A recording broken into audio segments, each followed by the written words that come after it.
Hello everyone, this is a training session held in the clan Tor by Hobotus.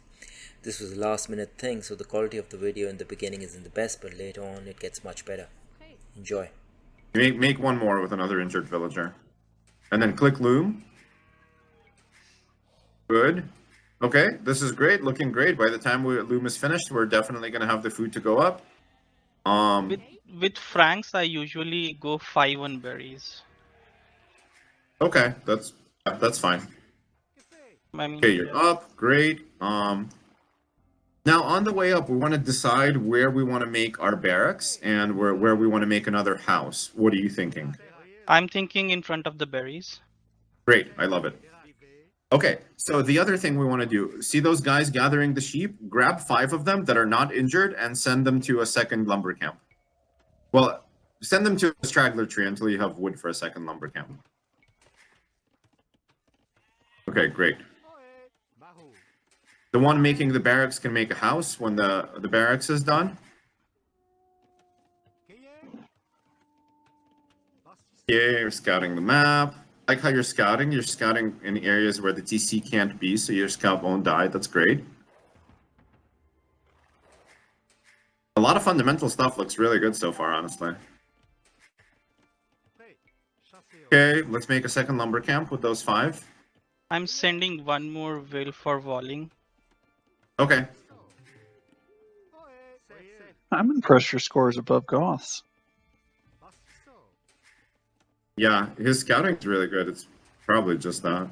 Well, Goth just came up, so his score jumped up. But ours will jump in a second. Aha, there's a stable. Okay, we know he's going scouts. We know where his berries are. Oh, no, Okay, we've made a bit too many walls, and now we don't have the wood for... Oh, we also made an extra farm. Delete that farm and make a stable. No, Oh, you I have got enough wood? No, it doesn't matter. So make a spearman really quick. Run that vill to your TC. Make a spearman. Good. And you want to send 2 vills to finish that stable.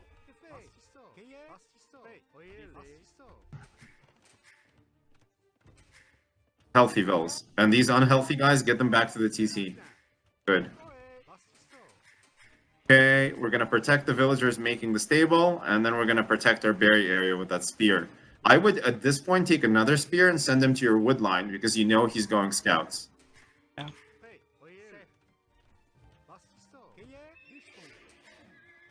Yeah, you've scouted that. Good. Good. You can keep your scout nearby. You have tons of food. Oh, I'm going to pause for a sec. So this is something that happens to a lot of people. Let's look at our eco right now. We have 6 on wood. We should have at least 8, probably closer to 10. Yeah, we're about to get housed, and we're not making a house. No, we are making a house near... Where we are? Where is it? Near the wood lumber camp. Near the wood. Oh, okay, okay. Never mind. That part's good then. We have 550 food. That's way too much. And this is a part of what happens when you don't transition enough to wood. You keep having this overabundance of food. So now the good thing is we can make a lot of scouts, but the bad thing is we can't make a lot of farms. And you know, like really, we want to be making more farms. We don't need this much food. This is just like we can't actually do anything with it right now. We can only, you know, if we had 300 food, we could still make a lot of scouts and keep making villagers. So we want to send everyone else right now to wood. And realistically, we want to have like closer to 10 on gathering wood near lumber camps, not just around straggler trees. Yeah. So let's keep sending guys to wood. It's your choice at this point whether the scouts that you're making are going to help defend your walling villagers or they're going to go harass your opponent. If you're going to go harass your opponent, you want to make spears and keep them in areas near areas that you're vulnerable in. So that's where you have walling villagers, and that's going to be your woodline and your berries. And you can then use, since we have a lot of extra food, we can make a bunch of scouts to harass and make spears to defend. What I personally prefer here is because my eco is unbalanced. I noticed that I didn't put my second lumber camp yet. So I'm gonna make the scouts, keep them at home, balance my eco, and also like try to wall. Only when I have my eco balanced, then I'm gonna move out. Okay, sounds good.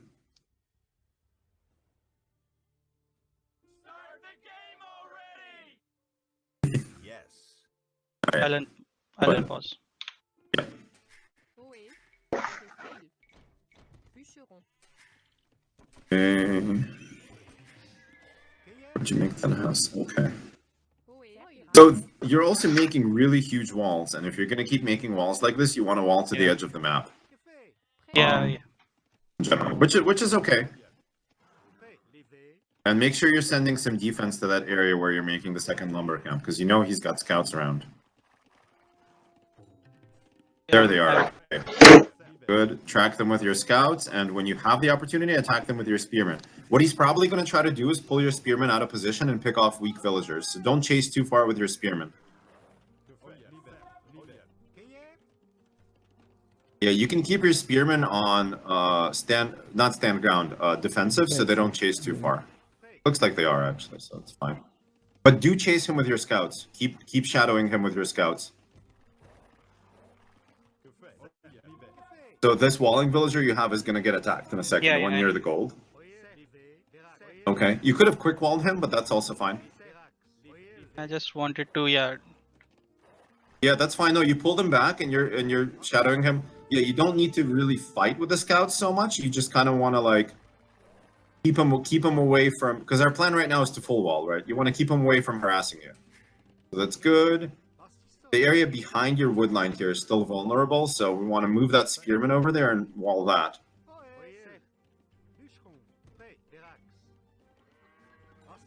Uh-oh. Wood line. Get him, get him.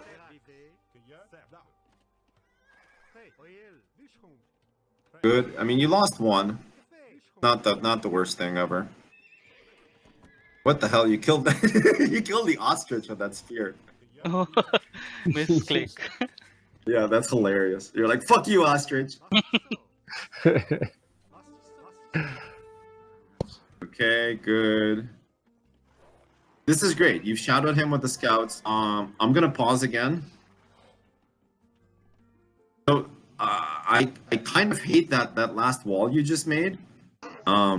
Because you have the option at the very top of the map, you have the option to Got it. wall to the left or to the right. And either one will wall towards the edge of the map, right? And you're choosing the one to the left, and it leaves this entire vulnerable area behind your wood line. So if your opponent does for some reason choose to go archers or put a tower behind that wood line, the first wood line that you made, you're letting him do it. And if you walled instead at the back of that wood line towards the wall to the right, you wouldn't have that problem. You could actually wall away his ability to tower. Yeah, I have the scouting as well to do that. Yeah, and you know it's there. So that's why I was saying if you're making walls this big, you want to wall to the edge of the map, and maybe the edge of the double, map in like this keep case being the right keep edge. doing the house walls there. Yeah, like see where exactly where your house wall is. I'll ping where I would have wanted you to wall, but where your house wall is, like from there, that's where the wood line ends. And if you wall where the wood line ends to the edge of the map, there's no opportunity for your enemy to come behind the wood line in the future and harass you from there. It's not going to matter for the next 10 minutes in the game, probably, because he's probably not going to tower you. But at some point, you're going to chop through this wood line, and that area will be empty. But if it was walled to the edge on the right side, even after you chop through, you still would have been walled in. Would you say the same thing about the left wall? I mean, it would be just as long just to go straight to the edge of the map. Yes, but your villagers are going to be much more vulnerable for longer while they're walling it. So I would say that what he's done on the left is fine right now. Because you can also very easily re-wall that. This one is not easy to re-wall. Like the left wall can basically be added to later in the game. The wall that he made on top, it can't be added to. It's just a long wall to the edge of the map that leaves this entire top corner vulnerable. Most likely, I'm gonna put a TC on the bottom lumber camp anyways. So Okay. I can potentially delete it later, but yeah, the right, the wall towards the north, yeah, I guess I could have gone. Cool. We put on pause when ready. Right now, I'm gonna get housed. It was a pause, that's why I noticed it, but I would have gotten paused. Housed. You have two population space. It's not terrible.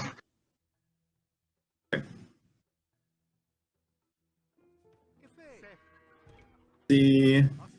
So we're keeping track of his scouts with ours. I like it. We're walling on our base. Also good. Double bit axe. We have spearmen in vulnerable places. That's good. Double bit axe. Okay, that could have come in a lot sooner. And again, maybe you didn't even have enough wood earlier, but that's okay. Free upgrade on the farms with the Franks is great. So right now I'm seeing, how many farms do we have? We have 11. So we can make a couple of more, and then we want to start going for gold miners. At this point, you're starting to feel pretty safe. You can actually run to his base instead of just tracking his scouts and see if you can harass his villagers. Because you know where his scouts are. They're not going to surprise you by running into you. And the villager near your wood line, you can move him forward a little bit. Not villager, fuck, the spearman.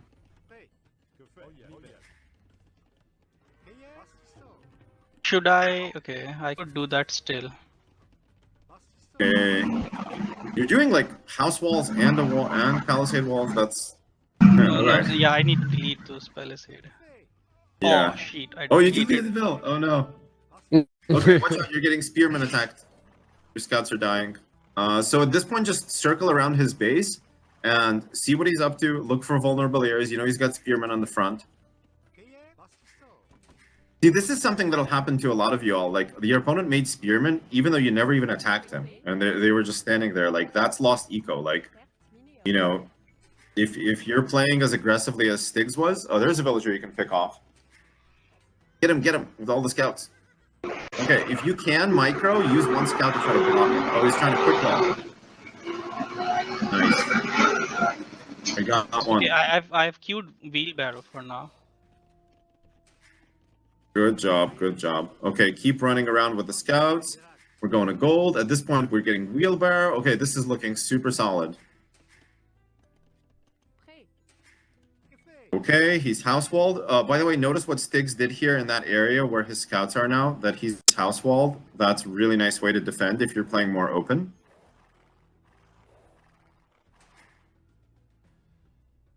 Yeah, and you've made the wall exactly where I was talking about, so that's perfect. Now we have such a safe base, and we have so much area in our base. Great job. Okay. And gold. Cool. And I we need can a force drop blacksmith. gold and go up, I think. I need a blacksmith. Oh shit. Yeah, okay. Well, make more villagers while you do it. Don't just go idle. You have tons of food. And you can send that to gold. At this point, you get the gold mining upgrade because you have the extra resources. Uh-oh, he's up.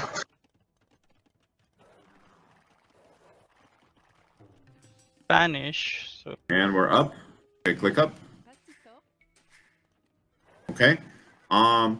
So he's up, and it's very likely he's gonna night rush you right now, but you don't know that 100%. You didn't see him on stone, so he's not switching to Huskarls or anything like that.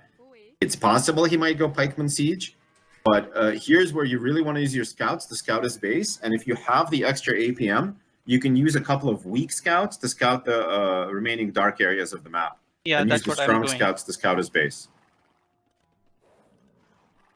Okay. We want to transfer a couple more villagers to gold, just so we have night production. What are we going to go for in Castle Age? Are we going for Knights. a bunch of knights, or are we going for boom? I think knights. Okay. You're open on the left, by the way. There's an unfinished palisade wall near your lumber camp. Yeah, I got it. Okay, good.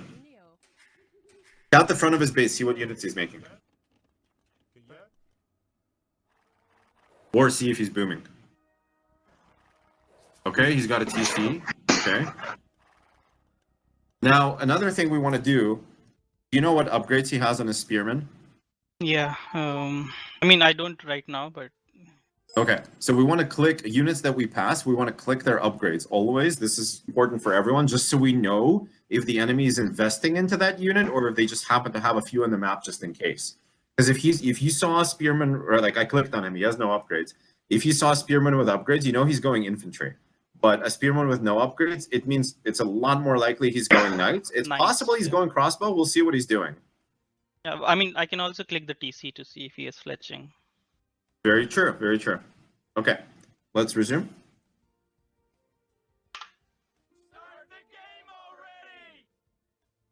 Yes. Hold behind the wood line. So no fetching on the TC. I don't think there's a hole behind the wood line. Okay, no fletching. So it's very likely knights, unless it's just boom and no army. Okay, definitely scout the front of his base where his production is. That's what'll show you where if he has units that are coming to get you. Ideally, that would have happened a little earlier because you might have needed to make some. By the way, I'm gonna pause again. You're making a gate near your mill, right? And this is really important point for everyone. This is super vulnerable. Gates are weaker than palisade walls, and they have less armor, so they'll go down faster. And you're also making a gate in a downhill slope. So if he had knights, the knights would kill that gate in like 3 to 5 seconds. It's so fast how fast it would go down. So you don't want to make this gate. You're not in Castle Age yet. You have no units you want to move out of your base with. Just leave it walled until you feel like you actually want to leave your base. At that point, just delete a wall section, leave your base, and then if you want to make a gate behind the enemy, the army that just left, that's fine.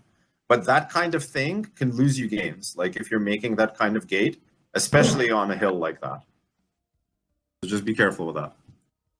So should I delete it right now and de-palisade it? We're gonna finish it and see what happens at this point. We'll see if you get punished or not. One thing I want to add, I saw it. I don't remember who's the streamer who do it, but against melee units, you don't make the gate with the wall.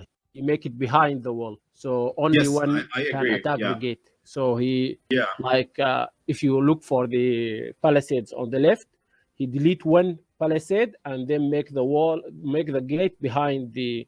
Yeah, that's and then you just have one gap, only one so you can unit trap or your maximum enemies. two melee unit can attack the gate. Yeah, that's great This advice. is something really helpful. Yeah. Got it.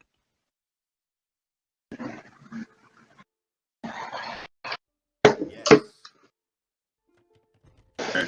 Something's chasing you. It's a bunch of spearmen. Okay. So we still don't see anything that can attack your base. Scout over here.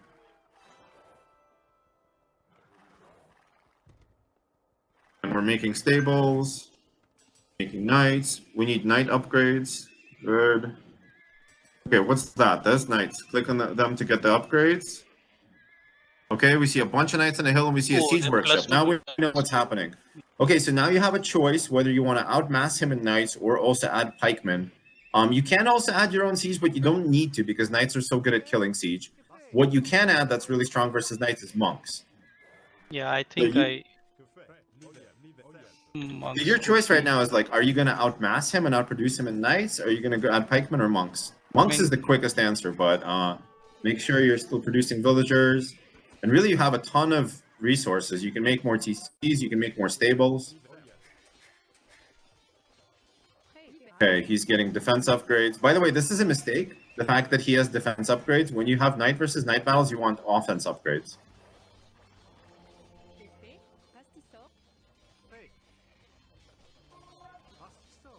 Okay, knights, knights, knights. Keep getting blacksmith upgrades. Cancel a couple of knights and get blacksmith upgrades.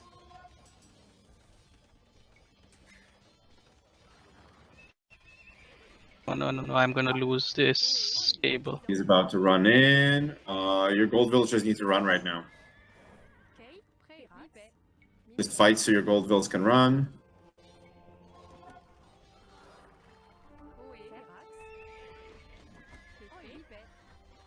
Okay, yeah, good. Way to pull back. That's great. Make some monks. Keep making knights. Keep making villagers. And I would take your woodline villagers on both woodlines and make TCs. Because you have the resources. You have so much wood. And then they can hide in those TCs. Make them with all the villagers. All the wood villagers make the TC. You need it to finish really fast, because if his knights run over there, you're screwed. Keep farming, though. Make sure you're not sitting on the TC as soon as he leaves, you farm. Oh, no, my monk. With the monk, you want to make the monk come out inside the monastery until you're ready to pop him out, by the way. Yeah. Okay, he split up his knights. You can kill a bunch.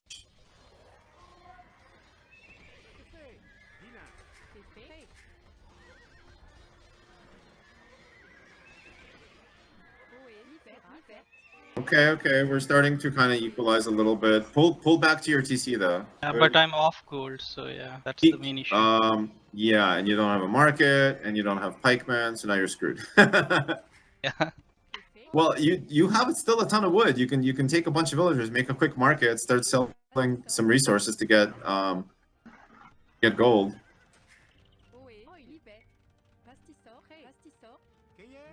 Two markets. We don't need to. Oh, that's a TC. I see. Okay. We're good. Garrison.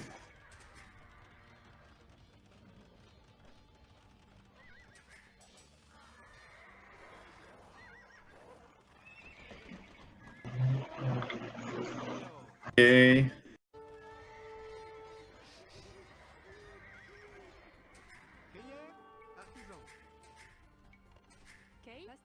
We're definitely in lots of trouble. Yeah.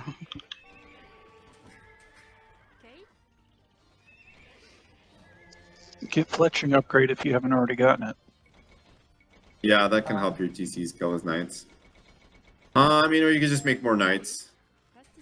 And just keep making villagers. You have tons of resources. Make villagers in all your TCs.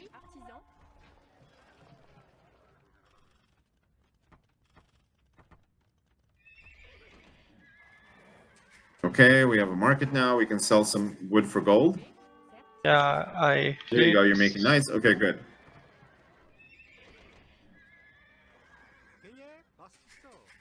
Like, you're behind, but I mean, there's a chance you can recover. Like, you need to I mean, put guys on farms yeah, though. in 1v1 it's a little bit difficult, but yeah, I guess if it were a team game, maybe, yeah. But... I'm spectating on capturing, so I can see the difference is bigger than you think. Yeah, he's been. He is a booming, boomer. like, He with is a boomer. DPCs for a while, maybe more. How many villagers does he have? He has so many now, I Yeah, bet. 90 villagers. How many? 90. 90! Oh my god, we have less than 40. Yeah. Well, I figured because he's not sending more knights, he has to be making more eco, right? Yeah, So a part of the problem as to very what big happened move. with how you defended this is like the eco got all out of whack. You know, like right now you had like almost 20 on gold. You have 51 farms already. Yes, 51. Wow, that's amazing. So I would say let's just call it at this point because we know we're basically dead. The way that you know you're dead is look at the score. In this situation, like if you're this far behind in score, you know your enemy has a ton of economy because there's not more army coming in, right? So we can call it, and you'll see. Like I mean, we had a spy tell us what the number of villagers was. But... Yeah, no, I already, but in a real game, by now I probably would have resigned already.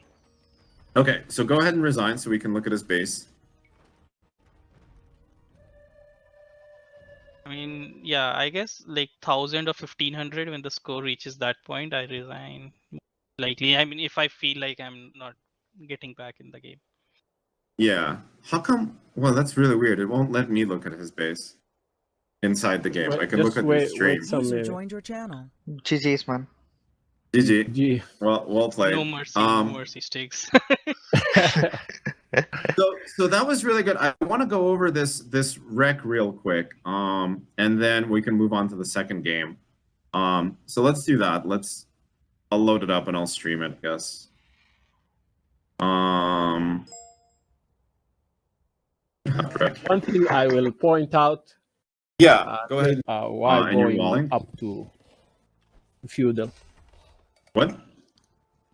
He had few villagers on wood when he clicked up to feudal. After he clicked to feudal. Yes. I mean, they were stragglers, sure. but yeah, Actually, what I did wrong was pulled up the straggler wills to make the walls, and also the huge walls that I was making delayed. This is the first time I'm playing the New Arabia, I guess. Yeah, New Arabia is kind of crazy, but let's look at the kind of like eco balance here at this moment in the game. I'll let it kind of crawl along. So this is your eco balance. The problem with your wood villagers, other than the fact that you only have 8, is that only 5 of them are here. The rest are straggler guys by your TC. So you need, if you have 8, all 8 of them need to be in the lumber camp, and then your new ones go to your stragglers, right? Diggs, meanwhile, if we go to his view, he's got 11 right now, a lot less food, from your channel. right? But he's already got more buildings in place, and you haven't even gotten your stables down. And this is a part of what happens when you don't get enough of those food guys to go to the wood early enough, is you wind up with this kind of eco balance where you have like way more food than you need and no way to spend it. Now we also got pushed off of our stable by a scout. So right now, even though the game should be even, we're already quite a bit behind in the game. And he is basically in control of the game because he's not having to wall up. Just by virtue of having a little bit of a cleaner build, he's able to harass you and prevent you from executing your strategy while kind of executing his own. So good job, Stigs. And, you know, it's not a lot to fix, Wick. It's just like a couple of little details. Really, the transition, making sure you get that second lumber camp up during the transition to feudal age instead of, you know, way later as it happened. Making sure you have enough on wood so that you're able to keep developing your base and not having this stockpile of food that you wind up stuck with. Yeah, so look at this. This is really nice. You have a New Arabia, super open. We need to make houses. We make houses near the lumber camp, right? Or we make houses as a part of a big wall. He's choosing to make houses near the lumber camp. Later, he'll start to add houses here. I kind of hate this because it's walling out the gold mine. You may as well wall to the gold, but okay. But you know, you can keep kind of creating your base slowly as you go, especially when you have army control.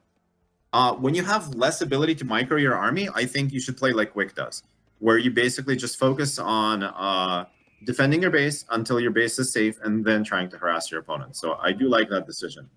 As far as idle time goes, by the way, 0 KD right now, and we're 4 villagers behind. So there's definitely a lot of idle time. And I know that Capture Age would show me the exact number, but I feel like this is what I use to judge.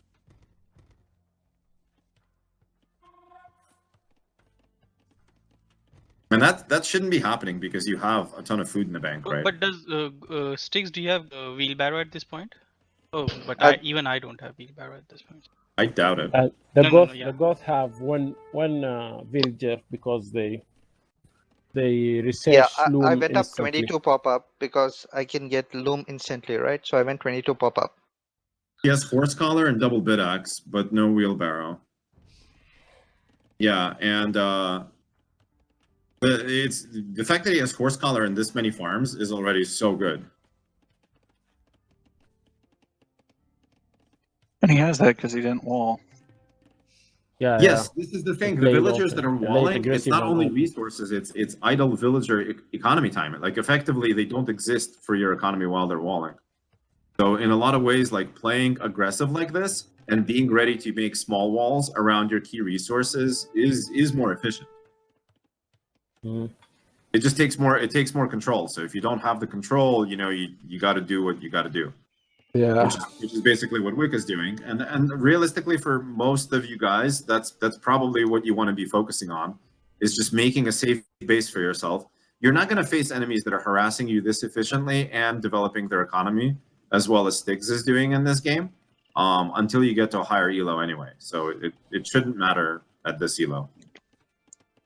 I will also say, the way Stiggs does, sometimes he gets his ass creamed because of it. Oh, being open? Yes. I've seen it happen. For sure. If you have a really aggressive opponent that knows how to take advantage of this, they'll kill a bunch of play. It's a style of play. So if you are the micro guy, you should play like Stiggs. If you are the macro, you should play like. Yeah, there's a hole right there, by the way. Yeah. But if you see enemy coming in and you know there's a hole, you can wall it too. Okay, let's look at this transition. So he just got to Castle Age. I'm gonna pause. So he's putting down a TC here. And then he has a ton of resources for, I imagine, night production, right, Sticks? Yep.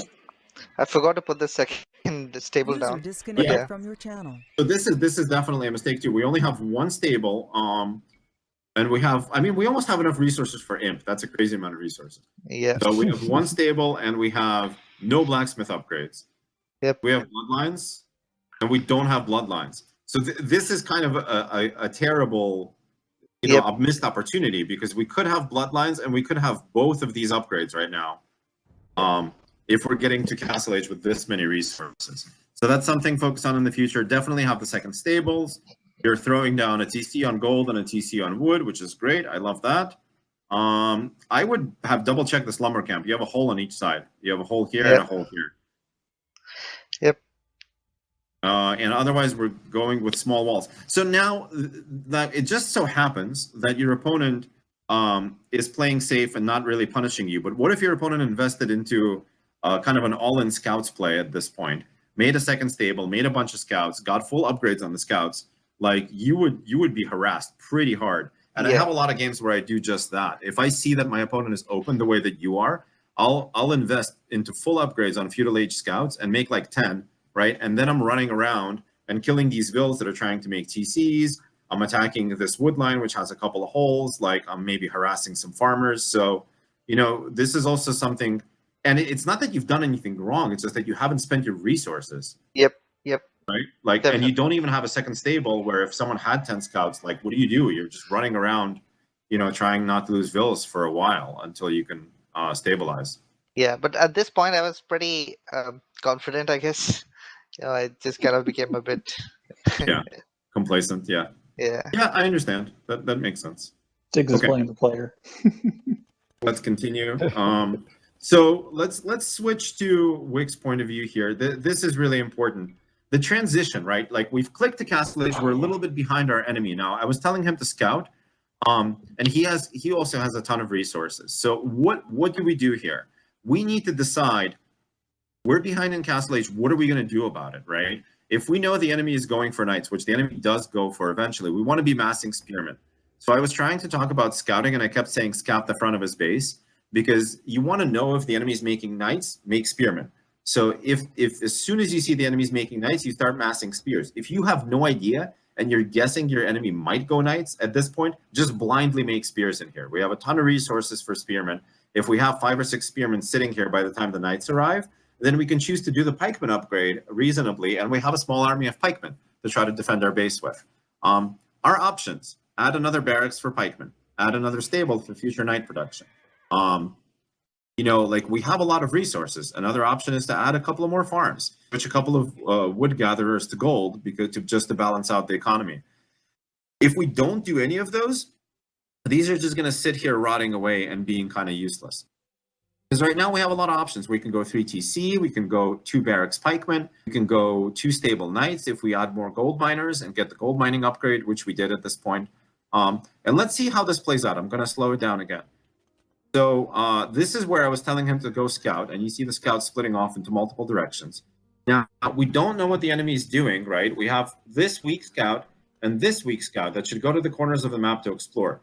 These 2 scouts should go right here. They should go right to this area where the production facilities are and just do a quick little pass to see what units the enemy is making. But they wound up going around to the outside. So what we notice is, as this goes a little faster, is that the enemy is making a TC. We don't notice that TC. So I'll pause again. This is what's actually going on. We have 2 TCs. We now have a second stable. And we see, at the very least see this right here, right? And here's another key thing. We see this. If we went to the front of the base, we see this husband and wife pair that are going to create a siege workshop to demolish the enemy town, the bravest pair in the village. And it's very important that we notice things like this. And if we were scouting the front of the base right now, instead of running to the back of the base, we could have noticed both this and this knight sitting on the hill with an upgrade. Remember, upgrades means your enemy is investing into them. By the way, Stiggs, if you're playing against Franks, why would you get defense upgrades on your knights? First. Yeah, if you're playing against archers, you want defense. If you're playing against melee, you want offense. You don't need defense upgrades versus other knights. It changes very, very little. That was me pinging, telling you to scout there. And by the time you scout there, it's like, it's a little bit too late because enough time has passed that you're already in Castle Age and you still haven't decided what you're doing other than you've added 1 more stable for knights. And we still are floating so many resources. Right now, we should be making a TC right here, delete this lumber camp, make a TC. If you want, you can make a TC here, but I remember you wanted to make one on the gold, which is great. Delete some of these walls, make a TC here. So if you delete these couple of walls, these maybe like 3 right here in this area, you can make a TC right there. And while you're making the TC will block entrance to your base. Now you see the enemy shows up at your base with, what is this? 8 knights. It's not a huge force. you can repair the stable, right? Like, you don't need to just let the stable go down. And I know you made a monastery here and another stable, but we're not repairing the stable, and we're not harassing this army with our forces. Just like attack it, run away, attack it, run away, attack it, run away, just so it stops killing the stable. Like, we don't want to lose this production facility, and we don't want to hold into our base. And Stiggs, you could have also just killed this gate much quicker. This wound up being effective, but you know. Yeah, I know. You could have just run into the, like, he made a gate on a downhill slope. This goes down in seconds. It would have melted. Yeah. So really, at this point, the game is basically lost, and it's not lost because Stiggs has more units here. It's lost because of this. It's lost because we haven't invested that wood into TCs where our villagers can hide, right? And it's lost because we haven't invested that wood into more production facilities that we can use to defend ourselves. Like, you made one stable, you could have made 3. And I know that's completely ridiculous, but if you made 3, you have 5 knights in queue. You would have 4 single knights in production instead of 5 knights in a queue of 2 stables. And you need army immediately, right? So like, it's just a lot of the decision making really, once you get to Castle Age, is how can I spend my resources as efficiently as possible, as quickly as possible, and then just gather more and just keep spending them, you know. So let's one look of at my Stiggs' one of the things that I need to improve, I mean, among all the other things, is constantly looking at my resource bar, because I just tend to forget about it. I don't really monitor it much. There's a mod that puts that resource bar like here, right above this like statistical bar that I have in the control area. So I know Nilly plays like that, for example. It can help some people as well. I think I would like to try it, because I know, I mean, that has been my struggle always, that I don't efficiently monitor my resource. Yeah, and really, that's a lot of newer players, or like, you know, when you're just like kind of leveling up, you're just like, you're doing things, but you're not spending enough resources. And usually the big one is wood. And given the fact that you didn't have enough on wood, the fact that you have only 10 on wood and you have 1,000 wood is really bad. And we're just not, we have 2 TCs. We should have 2 TCs already up at this point. Like, as soon as he attacked, you could have been like, oh crap, I need a place for my villagers to be safe. Let's make 2 TCs. These guys would be inside a TC instead of running away, you know, and these guys would be safe. And these guys maybe could migrate to this wood line because there's a TC here and we're safe. I want to look at Stiggs' base while this is happening, right? Let's look at the vill count. He's got 63 villagers already. So like, really, really good macro behind this attack. And we had this conversation earlier about like how much military do you make? And I was saying you want to make the smallest amount to be the most effective. And that's exactly what happens here. He's got 13 knights and he's got a couple of more in queue. And meanwhile, he's got 63 villagers. He's got 3 TCs. He's got plenty of population room in his houses to expand his economy. He's making this long house wall, slowly walling. And there's a lot of things that are going really well. If his opponent were raiding him, maybe things would be a little messier. But I definitely think that this is great. We have a little bit too much gold. The rest of the eco balance looks pretty good. And we're even on stone getting ready for a potential castle drop. So there's a lot of good things happening in Stiggs' base. Once you're in this situation, like, you're basically dead because you just haven't responded by spending your resources, but we'll see how it plays out on quick speed. I like that you're hiding here. As soon as these guys go north, you need to garrison these and farm, and you do pretty quickly. These are making a TT.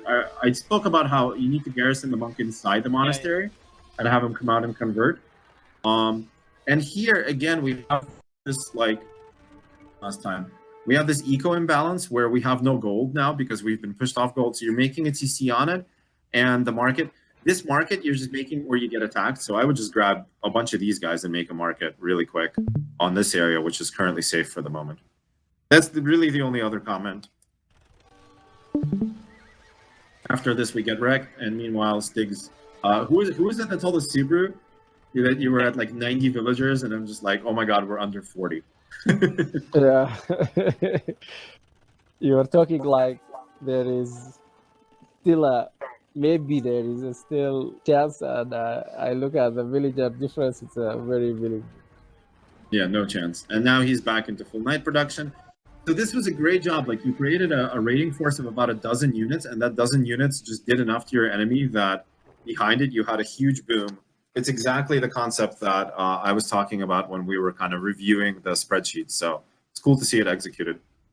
And I think this is what I was talking about. It happens to me quite a lot, and I guess it happens to a lot of lot of players. I mean, if I were not attacked, most likely my build and everything would have been a lot smoother, and I would have been able to make a lot of army and better decisions. But when I get attacked, when there's like too much aggression at my base, that is when everything starts to fall apart. Yeah, and the thing is, this is a part of what happens to us, like as human beings, when we hit like the kind of like fight or flight state, where we're confronted with something aggressive, and we have to make decisions really fast. We can't be, we can't take our time. We can't be as smart as we would be when we think about it afterwards. So there's nothing as a substitute other than playing games for it and being in that state where all you want to do is panic, but all you have to do is concentrate and figure out the best strategy in the next 3 seconds. This was great, man. Yeah. Getting used to being harassed. This is the thing. User disconnected from your channel. Trying to make better decision while under. And Right, exactly. Aggression is the hardest thing. Yeah. All right, good night, On Fire. Said he's going to sleep. Cool. Let us move on to, and 100 also took off. Okay, let's move on to the second game. Sargon and who else was going to play Strat? You guys ready? Yeah. Okay, cool. So Strat, you're going to be the person being coached, and Sargon's going to be the opponent. Strat, do you mind streaming? I'm probably not a good streamer just because of my internet connection. Okay. Let me try. Am I still? I mean, I guess I'm still streaming Age, so probably you can just invite me and I'll keep streaming. If it's like weird and laggy, you guys let me know. Strat, you are more close to 1200, right? What? Yeah, I'm like 1180. I guess that doesn't matter. I mean, I think you're stronger than Sargun. Like, it depends what you want to practice. If you wanna practice like dealing with aggression, maybe playing sticks might be better. I don't know. Yeah, Strat, what do you want to focus on? I mean, I usually play archers more than anything. Okay. Let's focus on playing archers, and then we'll ask maybe Sargon to do something that you struggle with, if he's comfortable with it.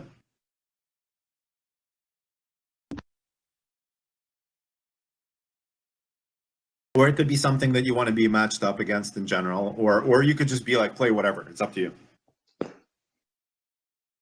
It really doesn't matter to me, but I mean, I usually go against archers just because I'm usually on the flank. Okay, Sargon, I've seen you play archers, and you do a pretty good job with a lot of things with archers. So like, why don't you also play archers? You can pick your favorite archer civ, and yeah, just kind of have at it. You and play however you want. Other than that.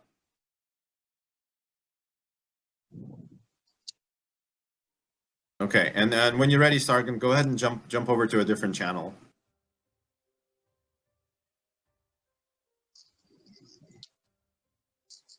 Okay. User left your channel. Does everyone still see me streaming, by the way? Discord on Discord? Yep. Okay, cool.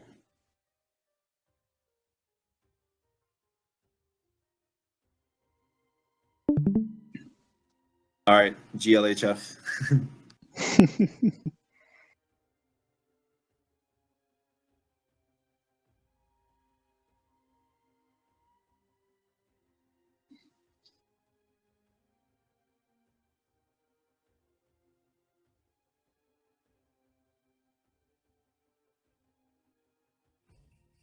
Do you tend to play kind of like aggressively, try to move out as quickly as possible with archers, or try to go for more of a mass? I usually mass. Okay. Guys, I need to step away for 20 minutes or so. I'll be back. Good luck. Okay, thanks, Wick. Yeah, thanks a lot, Hobotus, for the training. Yeah. I'll still be around for a bit, I think. You want to come back? Yeah, I'll be back in like 20-25 minutes. Cool. Okay, I would comment on the start, by the way, when you have mines, you can like send 2 to make a house and 2 to just start eating a sheep. Just to start gathering the food quicker. Okay. Otherwise, it's fine. Scouting. Scouting. Okay. Yeah, looking good.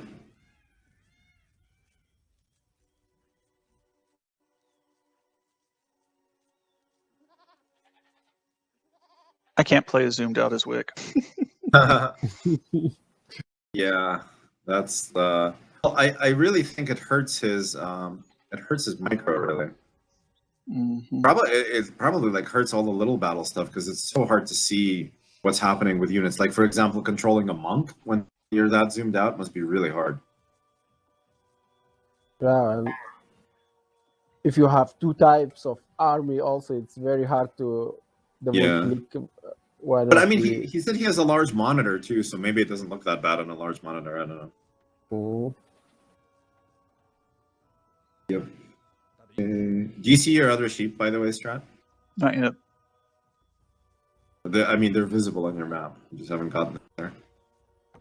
Oh.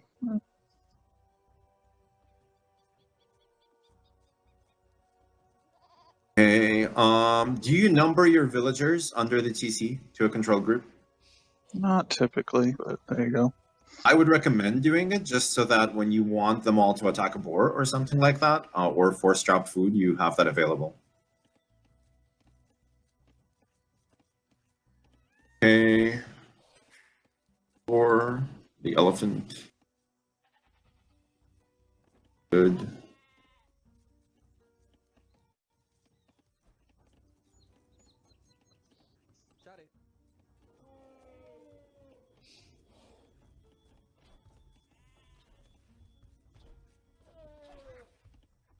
This is the safest thing with Mayans because you have loom.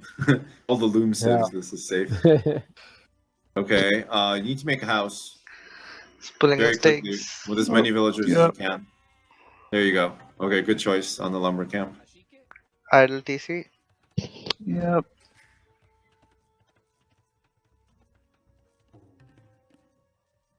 Okay. Are you going to berries next? Yeah.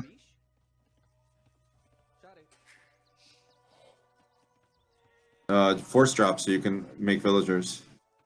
There you go. I mean, it's like not the worst thing in the world, but those like little moments of 3 to 5 second idle time, you're going to be behind a villager before you know it.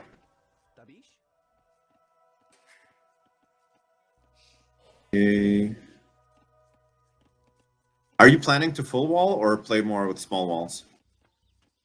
I usually full wall. Okay, so let's think about this for a second. We have a map where we have forward berries. We don't have a back gold, right? And we're planning to go archers.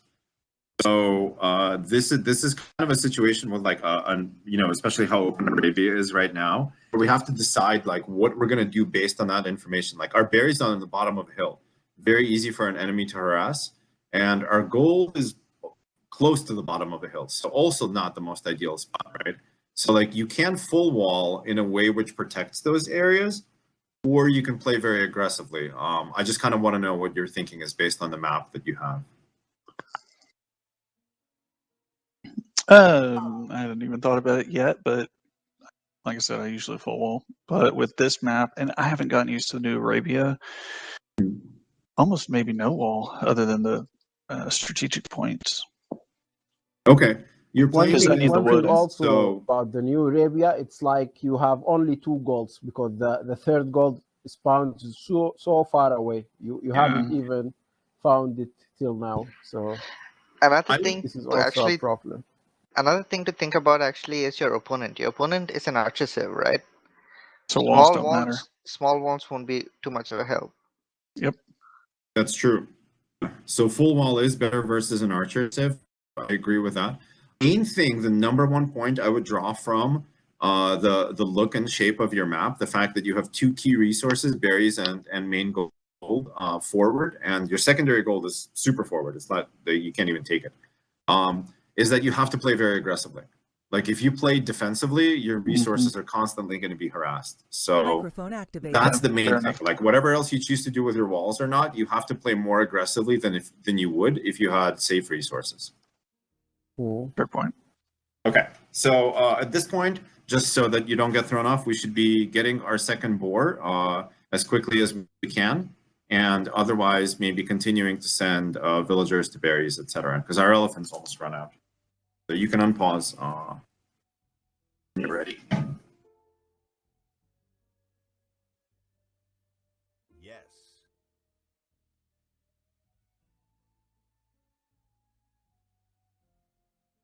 Okay, go ahead. You unpause when you're ready, Strap. My computer doesn't usually do the pauses very well. You want me to do it? Yeah, go for it. Okay, go ahead. There's a reason I actually don't ever pause. Okay. Is have a sheep ready. Good job. By the way, this is like a hint. For New Arabia, your opponent is probably there because that's where the map is the most open. When you're scouting to the right, there's all these trees there. Your opponent's not gonna have a lot of open space without those wood lines, so kind of guess. That feels like auto scout. What's that? That feels like an auto scout. It is. Oh, you're right. I mean, auto scout's not the worst thing in the world for certain things. It actually does a good job of scouting around your base at the beginning, but at least you want to figure out where your opponent is before you auto scout. Okay, I like where you're making your house and barracks. I like that they're forward. They're going to keep your mill extra safe, probably between you and your opponent. Got a couple of punches on that scout. That's good. What population are you planning to go up at? 23, 24. Okay. And you found this house here, so start thinking about scouting key resources near there while trying to stay away from, potential TC area. This is a bit dangerous. There's a lot of flat land. Be a TC there. Ooh. Yep. Look what I found. Okay, we're up. That's good. 9 on wood. Second lumber camp. Okay, gold mine. Gold mine. I would make it one tile back to the right, just so that, because yeah, like that, exactly. That way, if you need to quick wall it, you can. And then they're not gonna go around the mining camp in weird patterns. Okay, you found his wood lines. That's great. So you know areas you can harass, and you kind of see that forward gold over there. So that might be a point to harass. And then you also see the other gold over here. So you basically all know all the key points that you can hit. Making a barracks with a ton of villagers. Okay. That's like a panic barracks. One that you've decided to start way too late. So we know that's kind of a good sign for us. Because he's in feudal age and he doesn't have his barracks finished, so he's not even. Did you see what the second production building was? No. Okay, go back and check it out. Make sure that you're probably expecting a range, but make sure that's what it is. Let me finish off his scout first. His scout's stronger than you in feudal age. It's already hurt though. Yeah, it's close. Still close. Okay, you can also, I in general, on a map this open, I'll make a speed run. Just to be safe, especially since you have the res. You can kind of keep him, I don't know, near your berries or your gold. Okay, you see that it's a range and you see his garrison. Made the archery and you range see he's got a on blacksmith. top of the hill if I could. So I at this point, defend the range berries with blacksmith, them. he's probably playing very aggressively. Like he's getting quick blacksmith upgrade so that he can go harass you quickly. So just be expecting that, and probably keep your units here, the ones that are coming out of your ranges, so they're on top of the hill, because you don't want him to take the hill against you. He'll put you at disadvantage then.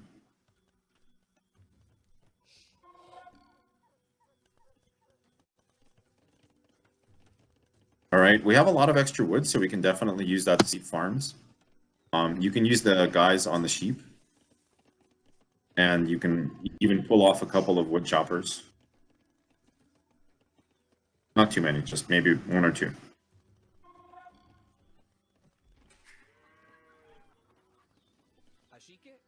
Okay, we want one more villager on gold. We want to get to 7. And maybe cancel a bit of production just so you can get fletching.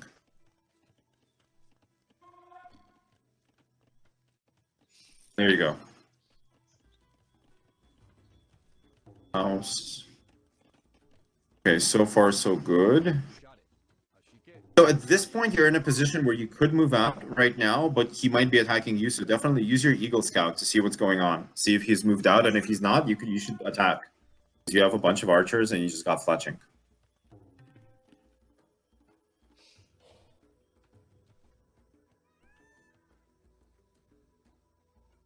Just in general, like queuing your units to that hill, though, is going to be really good, because that's such a weak point where you can get attacked on your berries or gold, and you'll see, okay, great, you got a hill against him, you want to take that fight.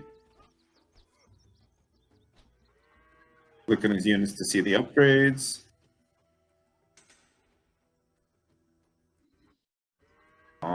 Okay, you see where his army is, so you can choose to just kind of sit on the hill and be more defensive and counterattack, or you can try to go around and harass some resources. It's close though. He's also double range archers, so you know you're kind of close against each other. The one thing playing against Britons is you're going to be at a disadvantage in early Castle Age. So if there's going to be any archer fighting or trading that you're going to do, you'd rather do it now than in Castle Age.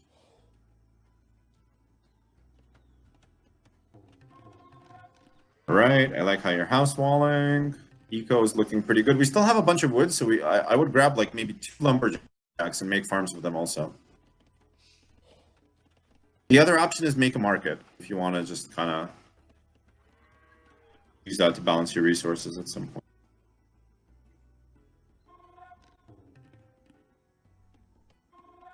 And go for here. You know he has a wood line there. See if you can harass that. Okay. These guys can keep harassing the ones at the front. You're going to need to start massing probably skirms because he's at your base with his whole army. You have an option to make a tower on your gold, or you might have to run away.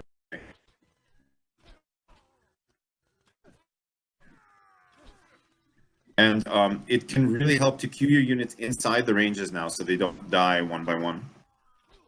Okay. The guys in his base are running.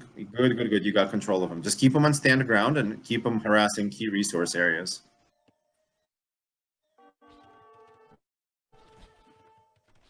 Well, that tower is a bit too forward to fully protect the gold. I like the hill, but not terrible though.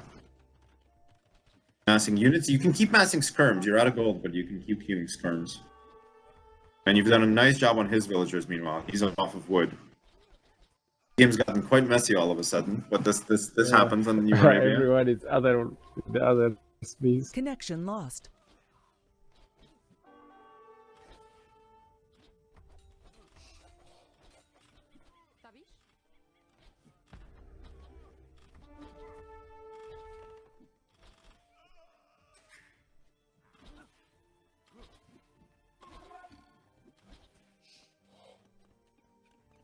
Check in on your forward army, and we want to be aiming for Castle Age really as quickly as we can at this point. He's got a bunch of skirms there. Yeah, you can just run. He could have sat down the other side of the gold and made some trouble. Yeah, he made a mistake by going towards the tower and then the TCE. He definitely needed to control his army better. So right now, Strat's definitely got the better of it. I mean, look at the score. He's like 500 points ahead. He lost all of his army and didn't get much with it. Yeah, and you killed a lot more villagers. Second mining camp. Why are we doing that? Just to kind of take it? Yep. Actually, I really want to know. I'm gonna pause. What's the decision between getting the second mining camp? I've got enough. I don't have enough gold. I have too many Okay. people on the current gold, so all they're going to be doing is fighting over space and walking. I Yeah. have villagers tons on food. I don't need any more on food as an archer civ. I've got plenty of wood, so I need to transition over the gold. So the next thing that some of these villagers are also going to do is build more production buildings around that gold to try to protect it and control the map. Okay. Cool. As long as you have a good plan for it, I'm convinced. That sounds good. Okay. Go for it. Sorry.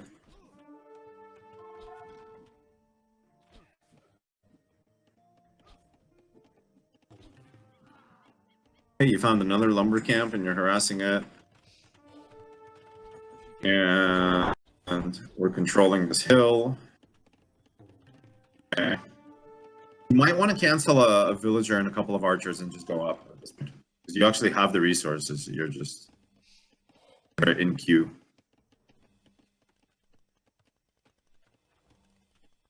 Yeah, cancel one villager, go up. Yeah, there we go. Okay. Because at this point, like, it's super important to get to crossbow. It's very likely you'll be ahead of him just because I think you did more harassment damage to him than he did to you. But we'll see. And meanwhile, we just keep massing units. We want to getting the stone mining upgrade. That's a misclick, right? No. You want stone mining? Oh, you just got stone. I see. Are you switching to plumes? Yes. Okay. Do you have gold mining? Because if not, you should get that too. No, you have it. Okay. I already got it. Okay.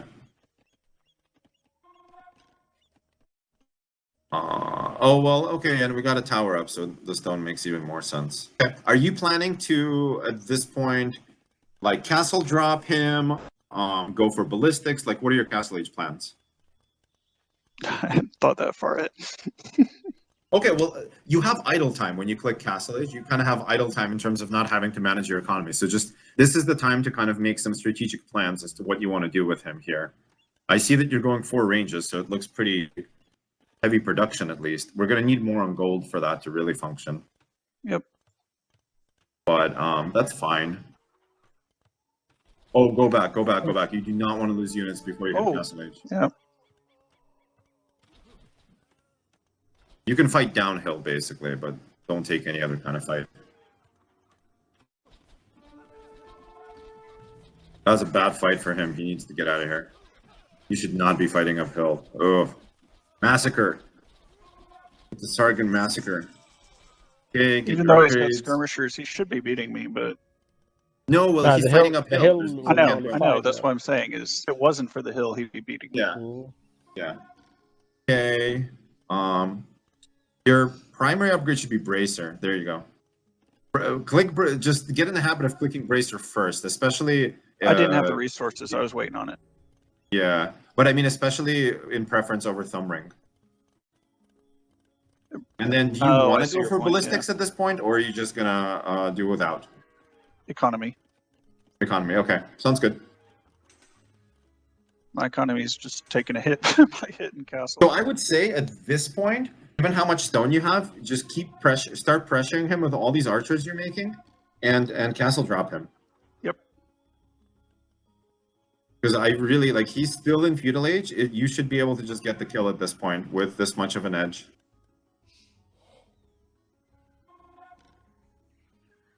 Keep producing, though. Villagers and archers. Okay. Get him.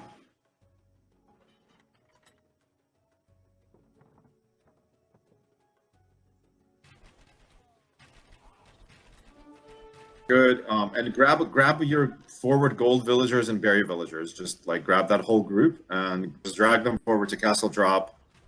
Probably either you can choose what you're castle dropping, but I would castle drop even more forward, like right next to his archery ranges. Just so you can get the farm space, you know, get him off of that stone.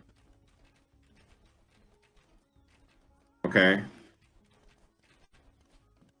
And yeah, fight his units. And castle drop more forward. Don't make it there. Like right next to his buildings.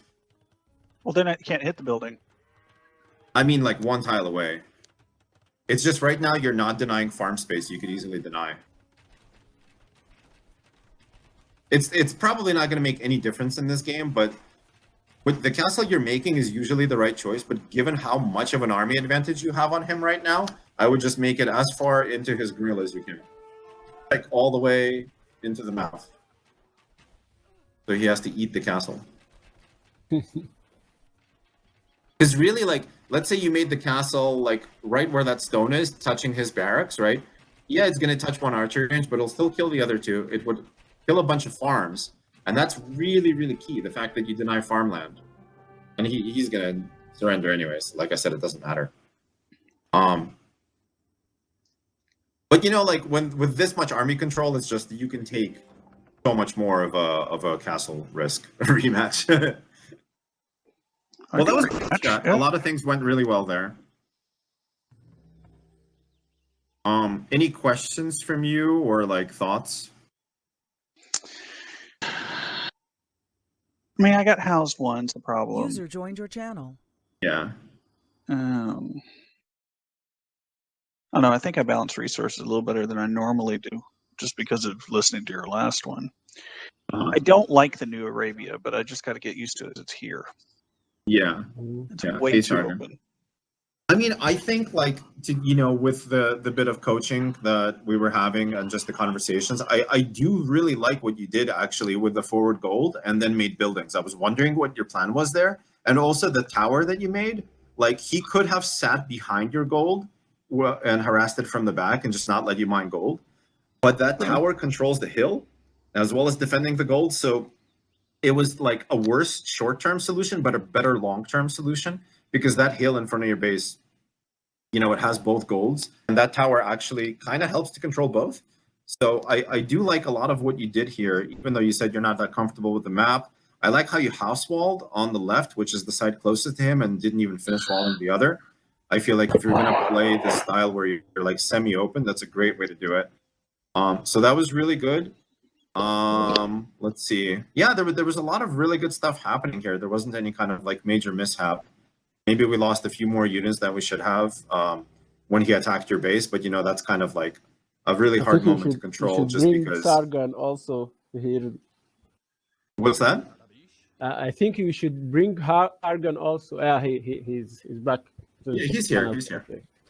Yeah. Morgan, I wanna watch the replay and give you some tips from your perspective to see what you could have done better in this game to maybe get yourself to a victory. I noticed at some point you made your barracks really late because you were in feudal age and still making it with a bunch of villagers. So you know, if you're going for these kind of like builds, like being late on something like that is just gonna totally screw you. First game of the day issue, yeah, that makes sense. Yeah, that makes sense. I mean, honestly, I lose my first game of the day like for stupid reasons like that all the time, just like didn't make a building or something. So yeah, any other comments about the game before we take a look at Sargon's perspective? I will just talk about the new Arabia. New Arabia, I think you should always try to focus again, it's archers, you should try to focus the golds because there is only 2 gold options instead of 3 right now. That's a very good point. Yeah, I really like, actually, if we're looking at this gold that Sargon has, I really like how Sargon walled like 4 or 5 tiles past the gold, because it keeps it so safe. You know, if you wall right next to the gold, the archers can range it. He made his walls much further away, so he kept this one safe at least, and this one that's way out on the hill is just not something you're going to keep safe in the early game anyway. So, but yeah, that's actually, let me ask Sargon, did you wall there? Did you wall there intentionally? Or did you wall there only because that's where the wood was?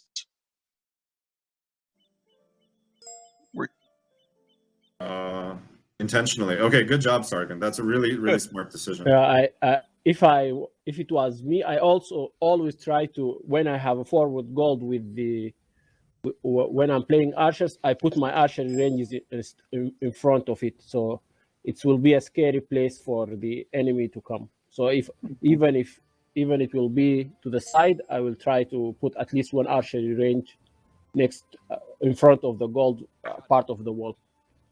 Yeah, that's a good idea.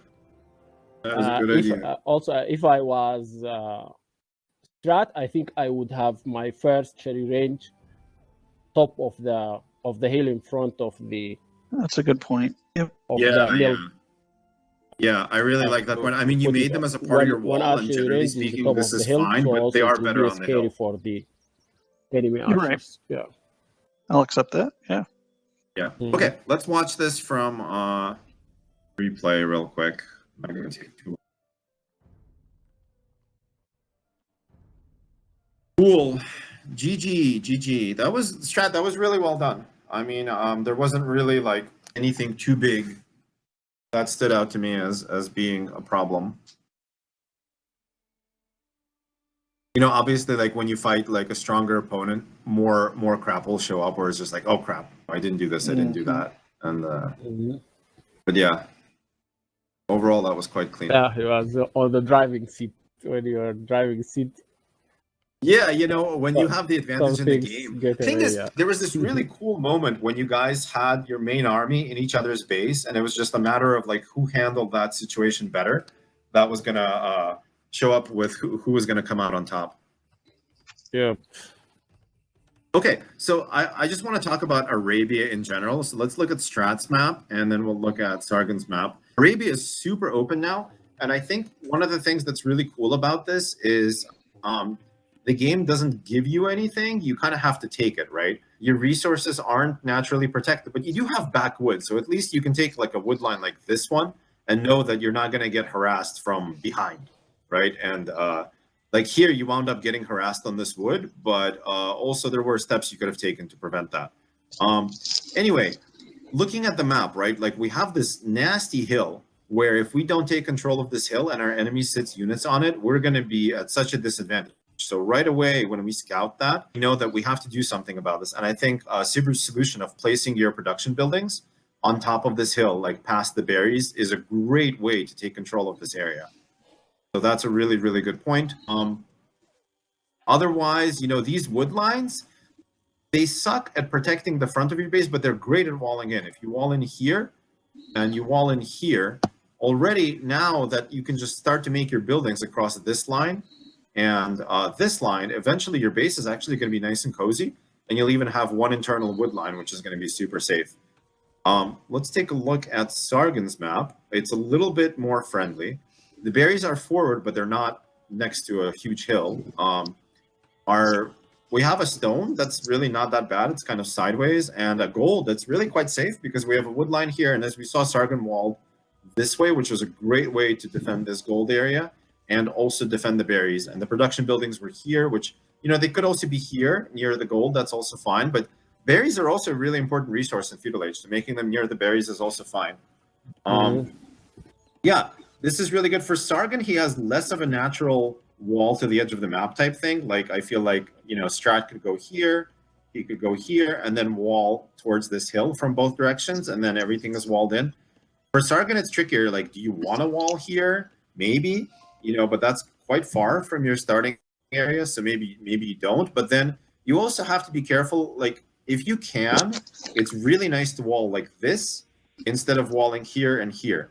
Because if you wall like this means this wood line becomes an internal wood line, and it becomes super safe. So that's Why not just wall like in straight terms from of that wood walling line the he's map using stuff you can to decide. the edge? Say that again? Why not wall straight from the wood he's using to the edge? Now you have two internal wood lines for the same amount of wall. I agree with you completely. It's just the villagers doing it are really vulnerable for a long time. And the other reason not to do it is that if someone is attacking here, your villagers are so far from this area, they can't come reinforce the walls. Yep. Whereas, like, if it's here, your villagers can get there and reinforce the walls. Okay, fair point. Those are the only reasons I would say. Like, it is tactically better long term, but if I were to wall here, I would either instantly start making houses behind with that walling villager or double wall, just because it's so far from my starting area. Okay. Let's speed the game up. We're just kind of talking about the map. The other thing with what I was saying, like, see this corner where there's no enemy and this corner have many more wood lines, but between you guys there's much more open space. So you just kind of know that your opponent's more towards where the open space is in terms of scouting. Let's watch it from Sargon's point of view. We're at 20 villagers. We're clicking up. Okay, we're Britons, so we can click up faster because of the sheep bonus. Let's slow it down. So you're about to hit 60% of feudal age. You should be making a barracks here. Like you said, first game of the day, so you forgot. That's okay. You've got 2 lumber camps. You could balance them out a little more. Like you could have 5 and 5 on each instead of 6 and 4. Small thing, but it does help. By the way, in this kind of situation, I would prefer to have 1 lumber camp here and 1 lumber camp here, just because what wound up happening later in the game can happen, right? If you get harassed in this area here, you're getting harassed also basically in this area here. So if you made them far away from each other, it becomes much more impossible to push you off of lumber completely. That's me pinging on the other side, I guess. Okay, so barracks coming up. Lots of extra resources. You should be getting, what do you call it? The lumber camp upgrade here. Let's talk about also how inefficient it is to build with multiple villagers. So 1 villager is like 100% efficient. Each one adds like 33% more efficiency. So it's really not that great. The thing is, he was behind to the barracks. So I would say if you want to do an early archer rush, rushing up these ranges and blacksmith is fine. Like, I'm not against that idea. Getting to the point of never having direct rush. Getting the point you don't have to rush and waste the villagers. But because he made the barracks late, I think the decision to rush them up with multiple villagers is correct. Yes, I if agree you with that. forget, you have to deal with it right like that. Because you need the archers range fast so you can produce. Yeah, for sure. Because that's the key part of your build here. Oh, you have double bid axe. Okay, that's great. 2 ranges. Did you get fletching? Okay, if you're not getting fletching at this point, like you should be. I mean, you have 4 villagers queued up, right? You unqueue 2 of them, you get fletching, and you can seamlessly continue villager production. Because what the thing is, the only reason to do this, and especially when the map is this open, as fast as you did, is to move out right away. Like, there's no reason to wait for more archers. Like, 3 archers with fletching can do damage. Okay, got wheelbarrow because your house, that's fine. Yeah, I don't like that you're sitting in your range and not getting fletching. That's. I thought that's what you were going to do because you got them up so fast, and I was expecting an archer rush much earlier than it came. If you're not going to go for fletching quickly, there's no reason to make the blacksmith this early. You may as well be making farms or second range or whatever, you know.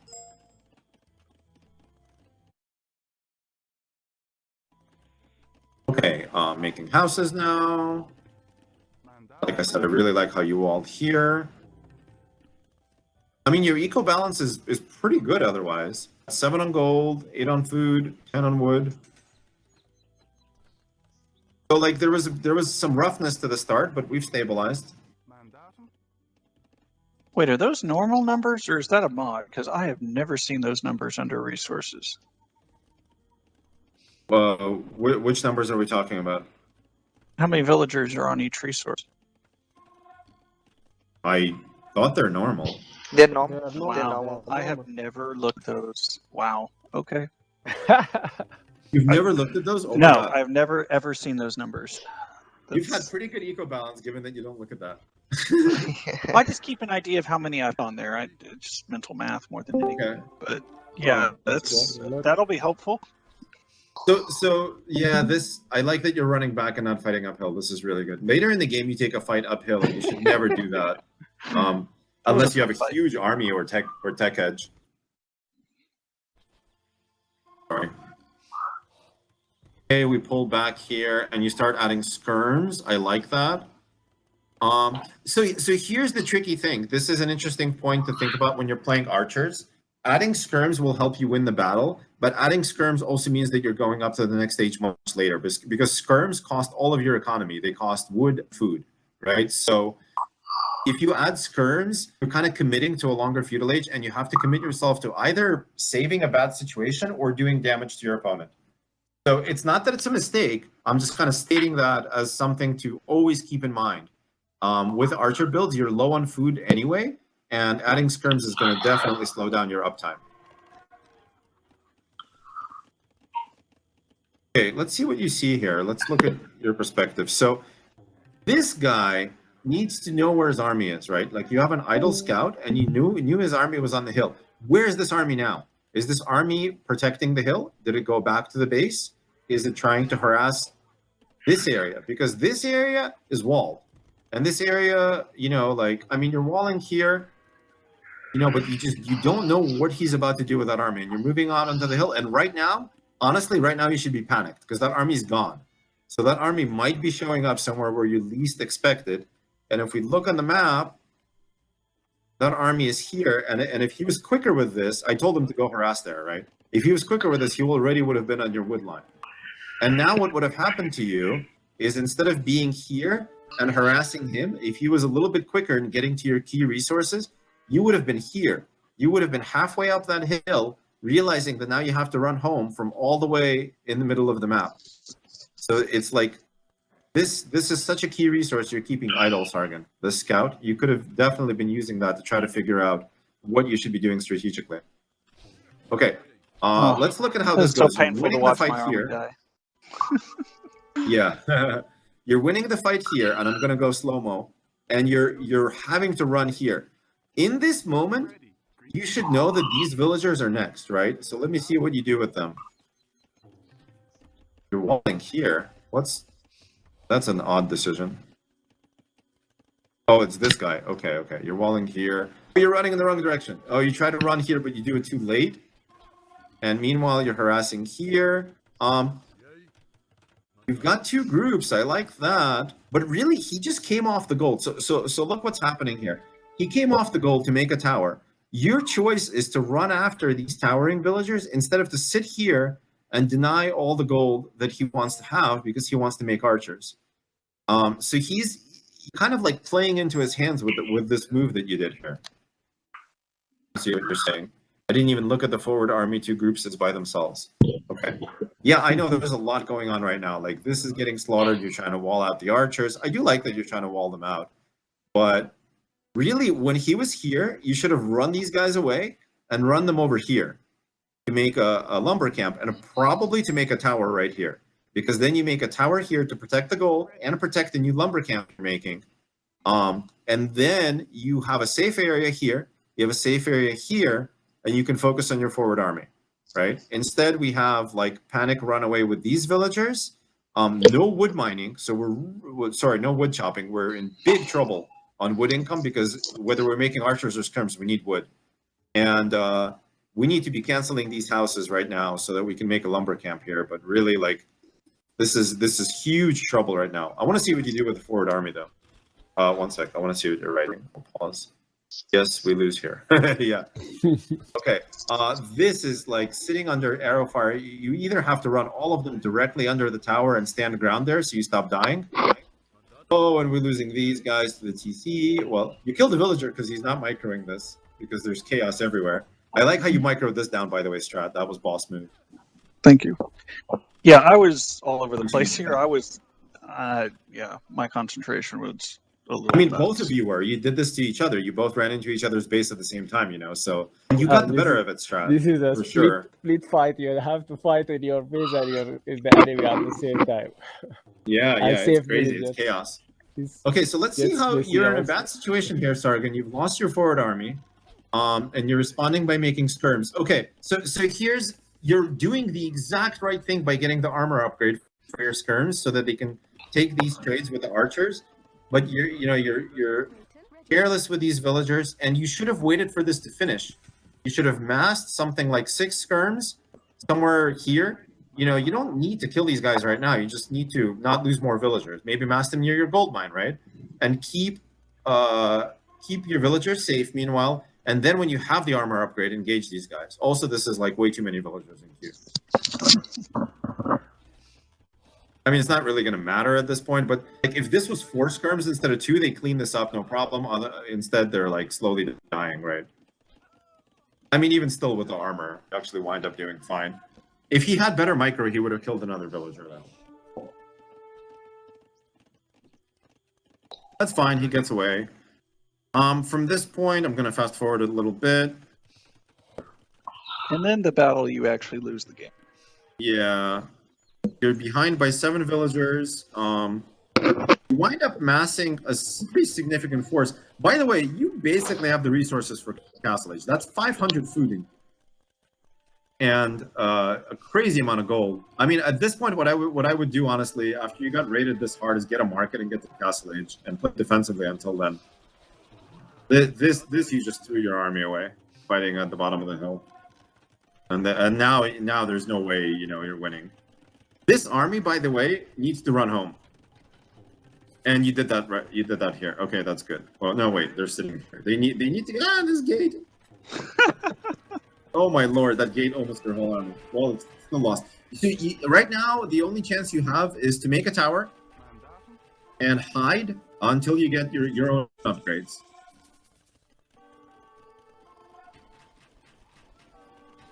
Like losing loose units here and there.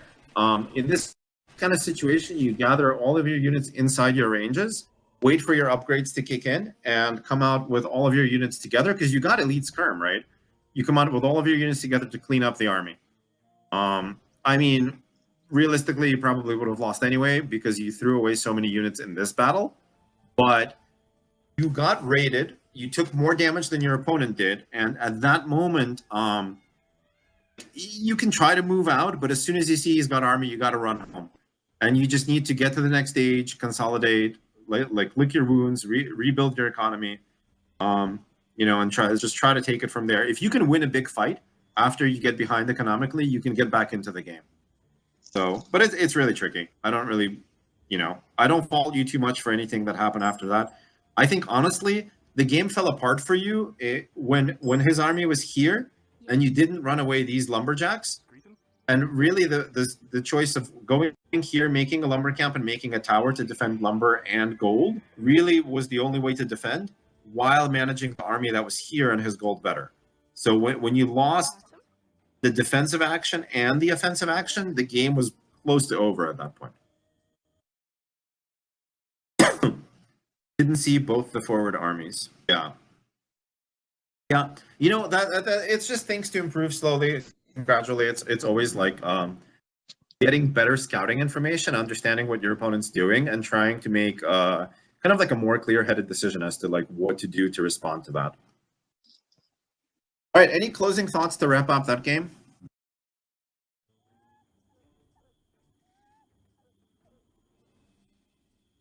No, I don't have something else.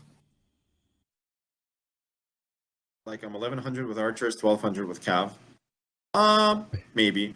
I don't know. I've seen you play archers pretty well. Honestly, Strat did a lot of things well here, and I was coaching him a little bit, so I'm giving him like his management the things of he wasn't doing well. I was giving him good. tips on. So you're kind of playing versus someone higher elo. What are you saying, Seabrew? I said the strat control with archers is kind of better. So it ended up with managing your archer. He managed his archers more than you manage your archers. But one thing I think both of you should do actually is put just archers on stand ground, especially if you're going archers. Yeah. Both of you didn't do it. Yeah. I don't know. I mean, I would say that Strat against Strat, other did archers, you have your guys in stand ground, or did you just control them enough that they didn't run into anything? No, I just controlled them. But I would disagree slightly, because if you're against cavalry, I agree completely. You want stand ground. But if you're against other archers, you're going to lose if you're on stand ground, because they're going to bunch up and only your front line's going to fire. So you're not going to be able to use your entire army against another archer army. So it depends on who you're playing against. So again, that's true, but the harassing archers should go on stand ground so they don't run into like the static defenses. Also, in defense, I put them in stand ground, but in patrol stand ground in a very short area, so they will all fire if someone can. Yep. Okay. On the defense, patrol, and on the offense, stand ground and no patrol. That's a good point. Okay, I was thinking, what do you guys think about doing one team game where we could do like a 2-on-2 with the same kind of idea? I'll be in the same viewpoint as one team and I'll coach that team. and then we'll play versus 2 opponents. Who would you say is better, Sargon or Wick? I think Sargon. Okay, well let's do higher Wick and dealer Sticks than me then. for sure. Okay, so me and Sargon versus Goth and Wick. Yeah. And what I'd like you to ask you guys is one of you to play, maybe just to play Portuguese for the archer player role. Is one of you comfortable with that, Sargon or Strad? Just so I can have vision on both of you. I guess we can do. Wait, what's isn't there? We can do shared exploration. Yeah. Yeah, let's do that. Let's just do shared exploration. You can choose whatever civs you want. Okay. Sargon, would you prefer? You said you're better at Cav. Yeah, let me play Cav. You play first. Okay, you do Cav. I'll do ours. Okay, where's get Wick in here? Wick, I've sent you like 4 invites. Come on, buddy. Click one of them. No, I chose Stig's invite. Fine, whatever. Not on my details. All right, hang on, guys. Whack off to Stiggs. I get it. I mean, he is the better player. All right, Vic, what do you want to play? Archers or Cav? Cav. Yeah. I'm high, by the way. Just FYI. I mean, I got high after my first game. That's awesome. So really sorry, Stiggs, but I know Yeah. you'll carry me. Do you play better high or sober? I mean, Sober. I do know some people who play better high. I do. I play better sober. There you go. Come on. All right, so what civ should I go? What's the worst civ in the game? Wait, give me at least. I mean, it This should is be an a archer very, civ. very I mean, hard question. Oh, come on, You Strad. should have You are armor list. similar level chicks, so you don't. I am not similar to Stiggs. Stiggs is Archer, definitely better than me. play Spanish archers. Spanish archers. Slavic archers. Okay, I'm back. Spanish don't get abs. You can go random, Goth.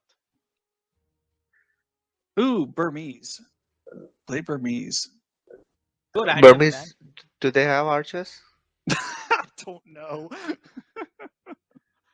Burmese? Oh my god. They got only Burmese crossbowmen. They have They- very bad archer. They have no archer defense. They only have the first defense only upgrade. the first one. Oh wow. Yeah. They have crossbow. Yeah.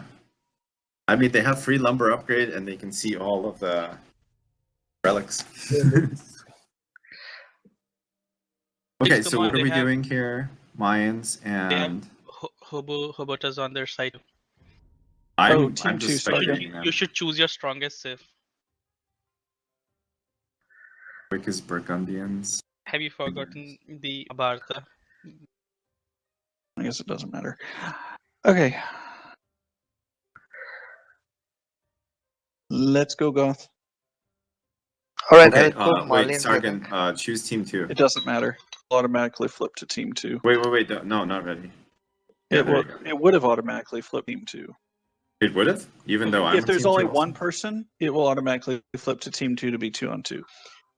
No, but Oh. You don't count because we're playing the same player. So from the computer's point of view, it doesn't see 2 people. Okay. Oh, Fair Vic, enough. you're going Burgundians, huh? I do it with CVA all the time. I mean, that's how I know. I mean, Burgundians are good. Okay, Wick and Stiggs, will you go to a different channel? All right. Yeah, get the hell out. Sticks, Can please you- drag me? Can you pause, Hobo? Yeah, I'll pause once we're in the game. User left your channel. User was moved out of your channel.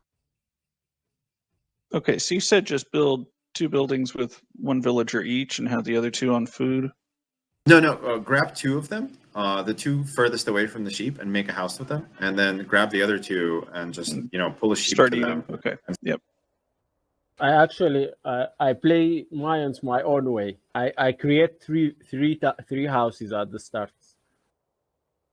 Three. Three houses. That's I weird. put two villagers to build one house, and Yes. one villager, every one villager else create one more house, and then I don't use and don't put house when I go to the mill.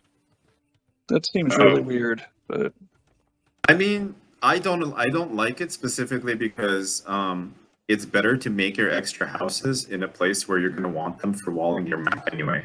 Yeah, so this is super efficient.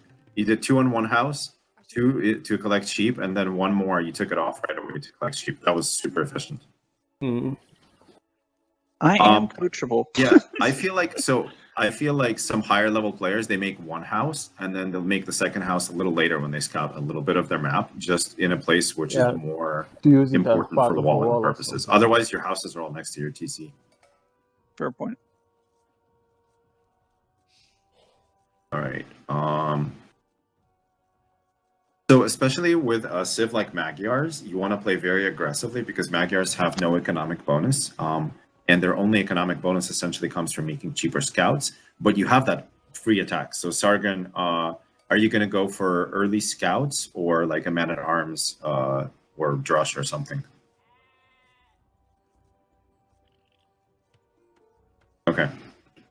Yeah, so you definitely want to go up as fast as possible. Well, see these deer that you found? I would start pushing deer right now.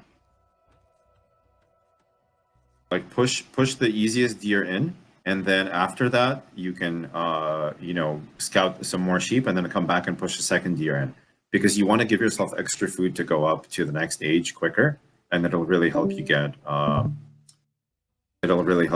to your scouts. Oh, I need to stop streaming. Am I still streaming on Discord? Aren't other people watching? Oh, I do have to. Okay, sorry. I'm going to restart it. I was gonna say other people are watching too. Yeah, I can be on the mic now. Okay. How Okay, did you God guys get ready? off of Hermes? Yeah, I'm ready. Yes. I'm streaming again, right?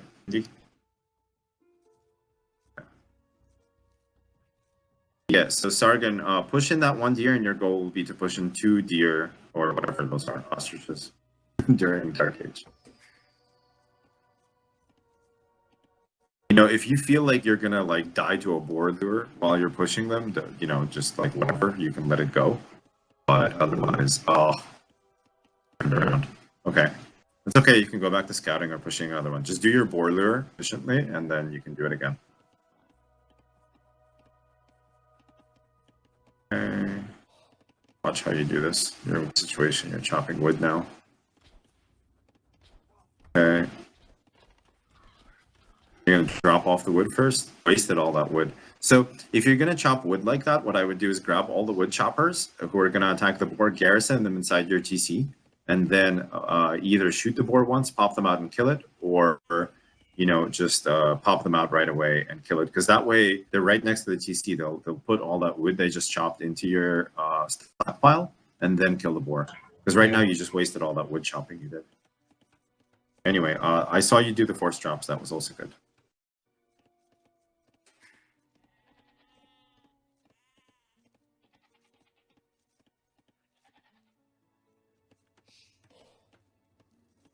You push that deer. Oh man, failed again. Okay, at this point, honestly, like it failed twice, so I would not expect to go up as fast. But you want to get these sheep that are on the edge of your vision here, because your enemy might scout them and steal them from you. I think you should try to avoid going into straggler trees or pushing. Sometimes the straggler tree put let the deer run away. Maybe. You just have to push it again and again, like quickly, just so it kind of keeps pushing it.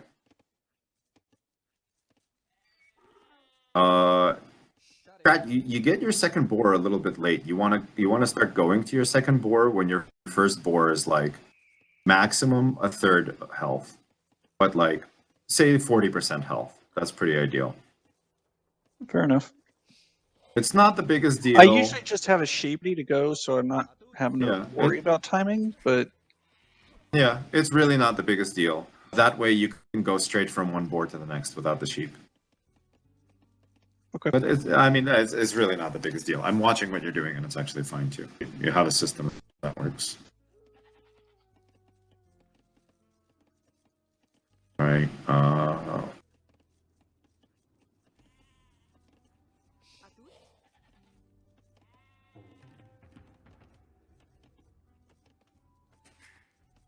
I feel like we're a little heavy on wood. Moment. Who, me or him? You are, Strat. Are you going to have enough to go up after this villager, or when do you go up usually? 23. So yeah, I'm probably not going to have enough.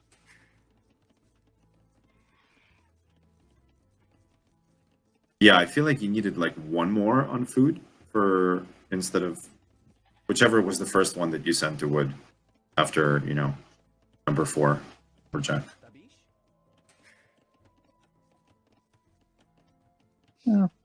Yeah. Okay.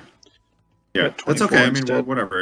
It's like if you mess up your build and you're up one villager later, it's not the biggest deal. It's just it does change your timing, in terms of like when your attacks can happen.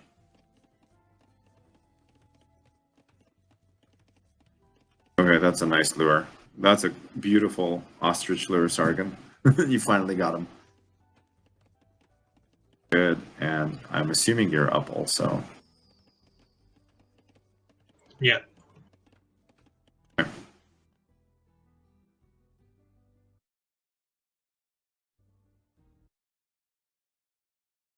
You have a mic now. Okay, okay. I'm like, whose voice is that? Is that you? Okay, 5 on gold is a little much at this point, but probably okay if you're going to go 2 ranges quickly. Are you going 2 ranges right away, or? Yes. You are? Okay. Actually, it's okay then. Are you planning to wall to the edge here? Yeah, I need to get my scout over there to see what I'm doing, though. Yeah, I would say this is ambitious in a team game. Like, you can get really punished for this. Like, you can do it later in the game, but for now, I would just wall to your wood line. Because if your enemy scout rushes you here, your walling villager is vulnerable, and your lumberjacks are can vulnerable. manage it, but if you got both archers and scouts at the same time with your base with this array, it will be really hard. Yeah, yeah. That's why you want to wall smaller at first. You know, protect your key resources at first, and then wall so that you can kind of take control of more area.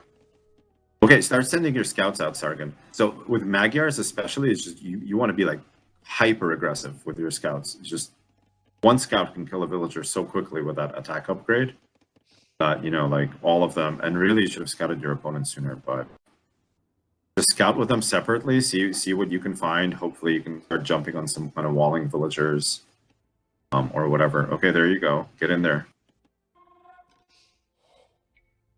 Go, go, go. Oh, see, you waited a second, right? You let him see you, and then you waited, and now he's quick-walled. That's a huge difference in the game, whether if you went with that first scout and just attacked. Okay. Got a spear. It's okay, you can run circles around the spear. Like, keep looking for places you can kill villagers. Don't stand still, and keep your guys on stand ground so they don't attack things they're not.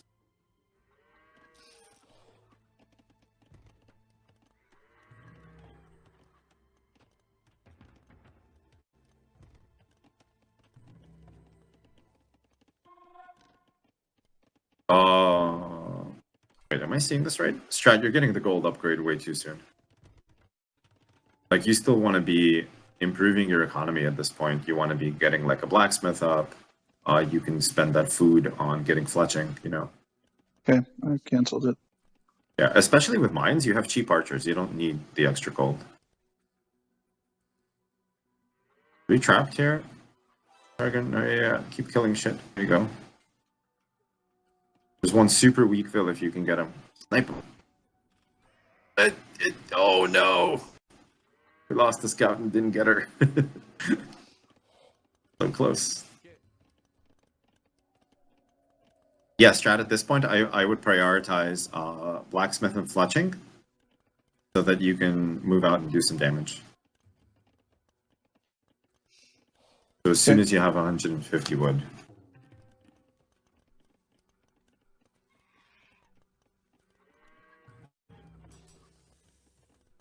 So really the trouble with going like 2-range archers like this is that by the time you get to the enemy's base, they're gonna easily be full walled because it's already almost minute 16 and we haven't even found where the enemy on our side is, right?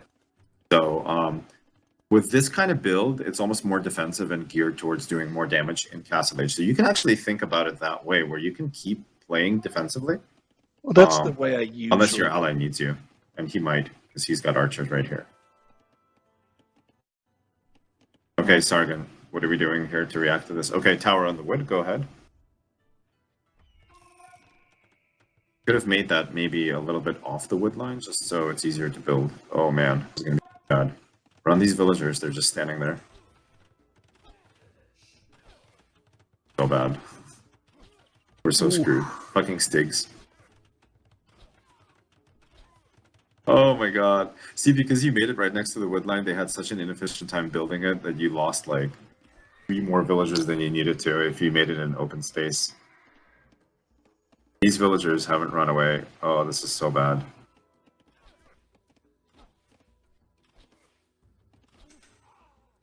Fucking Stigs. Where'd the army go? It's somewhere here. There it is. You have a little bit less though, so you're gonna need to micro if you're gonna win this. You picked one off already, that's good. Okay, so your allies saving you, Sargon, balance your economy. You know that you're playing against one strong player and one weaker player, so you know. Advantage of that. Do you have any scouts left? If you have any scouts left, Sargon, bring them back to your base. No scouts. There's one right there. Oh, he's sandwiching your ally. Oh no, disaster. Oh. Run home. Yeah, run home with the wood villagers. It's not worth fighting the archers in those numbers. Okay. Yeah, you want to mass up scouts. Yeah, you should not stop if you are in team games, especially unless you feel you are safe. Because going greedy is. Yeah, you either got a full wall or make a ton of military. You can't not do either.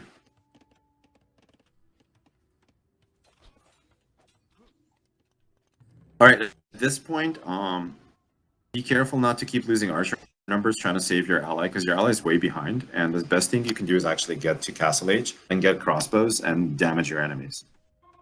Because your ally is like not really gonna get more beat up than he already has. He's already protected his wood line with a tower, and DC has the rest. Okay, good micro. Run into the hill. Nice micro strat. Okay, that's a good fight right there on the hill. Nice job. Okay, just get to Castle Age ASAP. Good job from Sargon also taking the fire. Yeah. With the.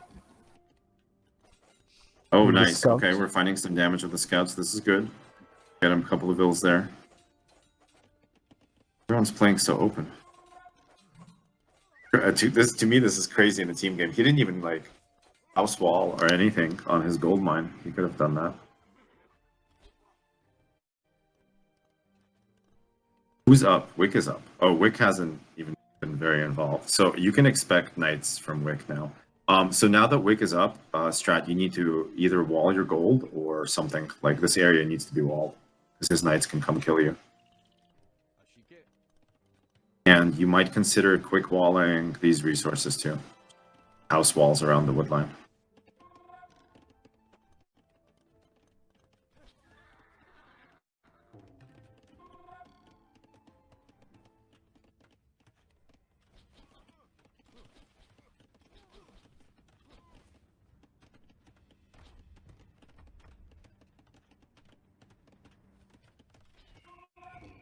Targan, just keep making scouts, honestly. Unless you're close to Castle Age, you can go there, but I don't think you're close because you don't have any gold right now. You just want to, like, your scouts are still strong. You can keep getting blacksmith upgrades on them and get bloodlines on them, and you know your scouts can still kill archers. Get enough of them in a map. They're cheap.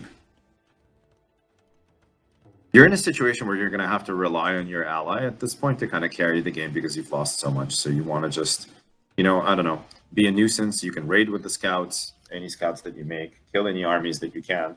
Just you want to take really good fights. You don't want to take, you don't want to lose more than you already have.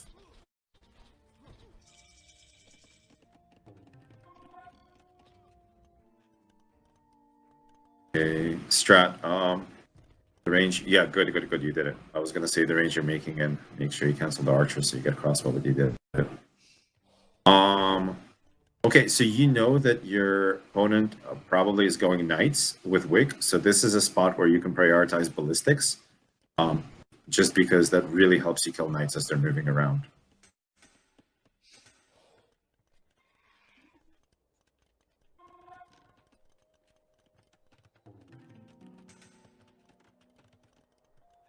We're definitely going to need more on wood.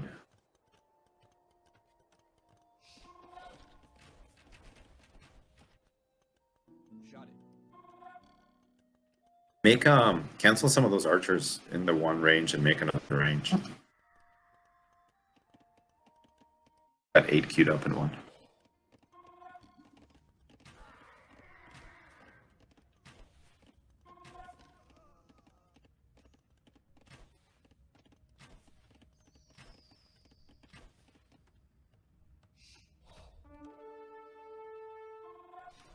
Ah, Oh fuck. shit, they're at your base. Oh shit.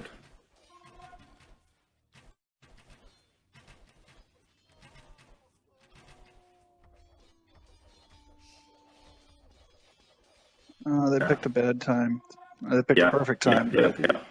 Well, you also didn't full wall the front right there. You left the gap between the two ranges.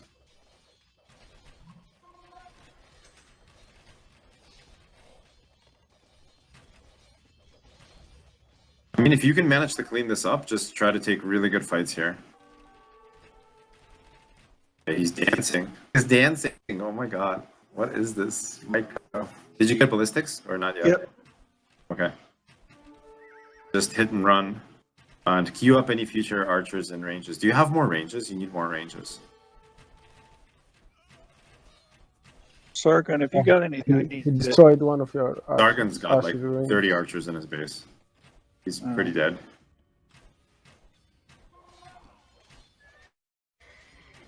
Okay.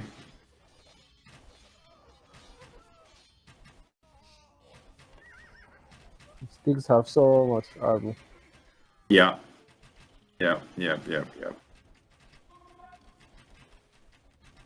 He's like standing under the tower fire, doesn't even care anymore. Okay. I mean, you guys are pretty dead. Yeah.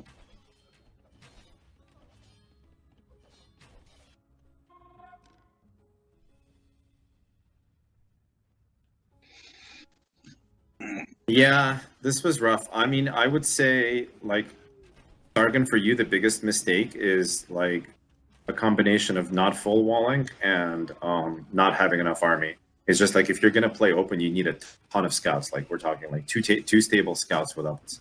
Otherwise, when the enemy comes into your base like this is going to happen a lot on a more open map. They're just going to kill way too many villagers. The second mistake was just, like, when you tower placement, right? You want to make a tower in a way where it can protect everything efficiently. So you just placed it in an area where it was really hard to build because it was so close to so many trees. So it just took too long to build, and then you lost a lot. And then third, you had this lumber camp where you just made a TC. That lumber camp had a bunch of villagers in it, and you never pulled them back when there were archers heading towards it. So you just got to be a little bit more proactive. Like you waited to get attacked before you moved your villagers. If you know an army is going there, you have to move them. Fence. As far as for you this time, Strat, you didn't make enough ranges. Like last time you added ranges when you added the second gold mine, and that was great. And this game you didn't add them, so now you're just like, I mean, you're dead at this point. But you're floating so many resources. No. All right, let's just call it here. We're dead. Sargon.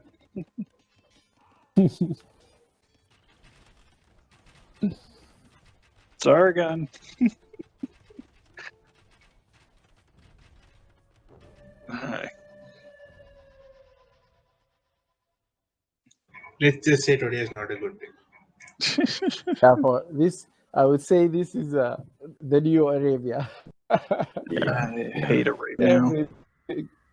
Everything Nah, man, is off. this same save, if I make 2 stables, I just kill my opponent User in was 1v1. moved out of your channel. Here I We thought can it's stick a team sticking. game, I should make just 1, so that's it. I think you should not stop. Hebrew, I can't hear you. Actually. Yeah, you were Isn't- breaking up like crazy, Sibru. What? Probably his internet. He said he has bad internet. My internet so is not good, so yeah. at least what I've sometimes I'll seen be with lagging. Arabia now is so open. It is such a cavalry map that I agree with your building of 2 stables, and you just got to go 8 to 10 scouts. Yeah. Yeah. Well, Yeah, I so think the I thing is, used to this do is true that for in team games 1v1. in general, because for team games, it's very easy to punch a hole in a palisade wall, even when it's easier to wall.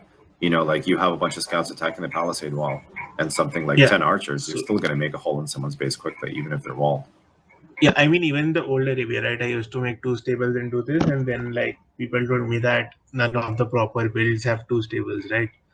So Well, you the should like difference is try like to make one and make it from that. well, the difference I is think though that if you should mass from even if you didn't make 2, you should not stop creating until you are really safe. If you lost Yeah, I forgot about that. your Yeah. mass, you should start creating again. You should not stay without army on That's this true. Arabia. it's a feudal game. I mean, it really is in most cases. Yeah. Winner Yeah. game, feudal. You have to play, you know, like on certain maps, you don't have to play each age so much. On Arabia, you really have to play feudal age, especially now with how open it is. So, you know, that's just like, I mean, if you don't like it, you just cancel it from the queue. But the thing that I like about this that also, you know, over time has been frustrating for me, I've spent plenty of time playing this game where I didn't have Arabia elected. And I was just playing other maps because I just wanted to do other things. But really, this teaches you to play each phase of the game. And you kind of have to earn part of what your civilization can get to when you're playing Arabia. You know, you can't get to Castle Age for free. You have to kind of earn it. So I do think it teaches you a lot about how to improve. So you know, like when you want to play just for fun, you don't have to play it. But if you want to improve, it really is a good map too.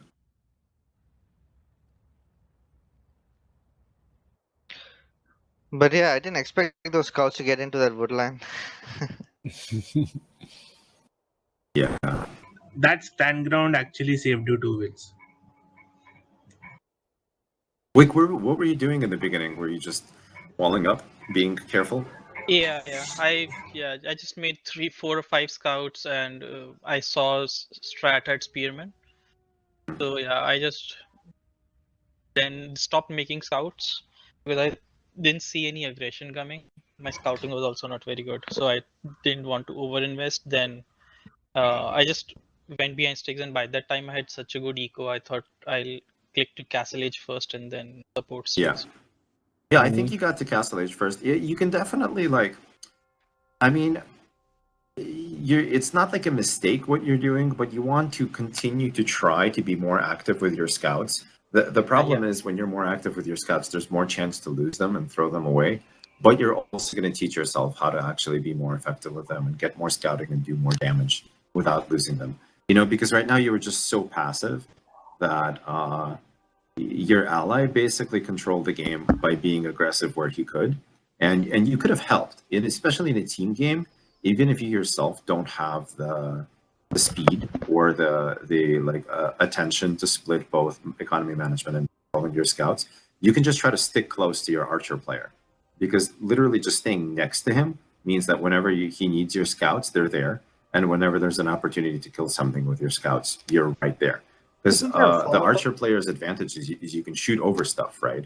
So then he can kind of like be in an area, let's say, where there's walled in wood line, and your scouts can't do any damage. And then the archer player starts shooting, but now if the villagers run away, your scouts can kill them. So you're being threatening just by being next to him.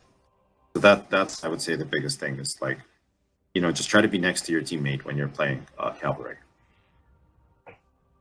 I mean, it was very late. We started to just coordinate those 5 scouts that I had, like 2.5 or 3.5 by health. Yeah, I mean, we did, I think, one good fight, but yeah, more. Yes, you did. You cleaned up Strat's archer army. Yeah. Mm. Yeah, but you could have just Sargon was already taking a ton of damage just from Stig's archers, but if your scouts were there, you would have killed even more. You might have won the game instantly. You would have killed so much probably. Yeah, given that now how long these guys were in drill. Yeah. Okay, I think I'm going to call it here for this training session. Do we have any final thoughts we want to close with?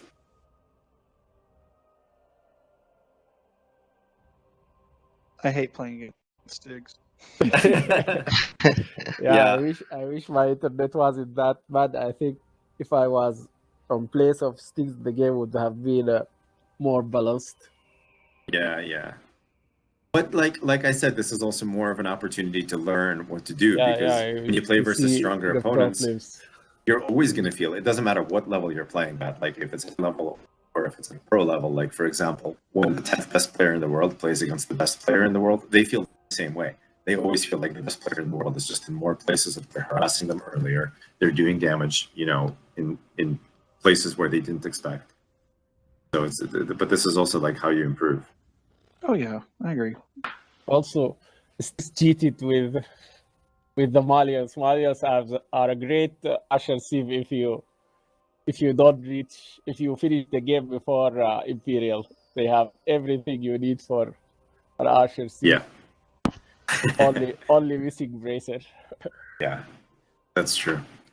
30% more gold now from your weapons. Yeah, and cheap building will give you so much food. That's true. I didn't realize. Yeah. Your universities work 80% faster. Even in the tournament we were playing, I played them one game. I think they can be played. The only awkward thing is when you reach Imperial, you have to switch to infantry. But in Castle Age, they are very great. You can still play Arbalest and Imperial. It's just not the best long term. But I mean, one game, if you have like 40 I crossbows, you should my still upgrade existing them. archers, but I switched to keep them alive and switch to use them to switch to. I mean, for Remnant Cavalry is also pretty good, right? Yeah, exactly. Malians are kind of interesting because they have good infantry, good archers, and good cavalry, but none of them are great. So it's very flexible, which can be very good. It's kind of harder to play a flexible civ because it's much easier to play like a civ like Mayans or Franks, which is less like, okay, this is really good at archers or it's really good at cavalry. Yeah, they are my most played civs, so I know them really well. Malians, yeah. Oh, cool. Okay. I love to have the options. So yeah, very flexible. Okay, guys. Cool. Thanks for joining. I'm going to call it here. Thanks, everyone, for participating. I hope it was really informative and fun. And just kind of keep using that document. Remember, if you want to just add anything to it, the spreadsheet I made, I'd be happy to. I don't want to be the only one like putting work into that. Honestly, it would be great if other people contributed. Like the resources you were talking about from survivalists having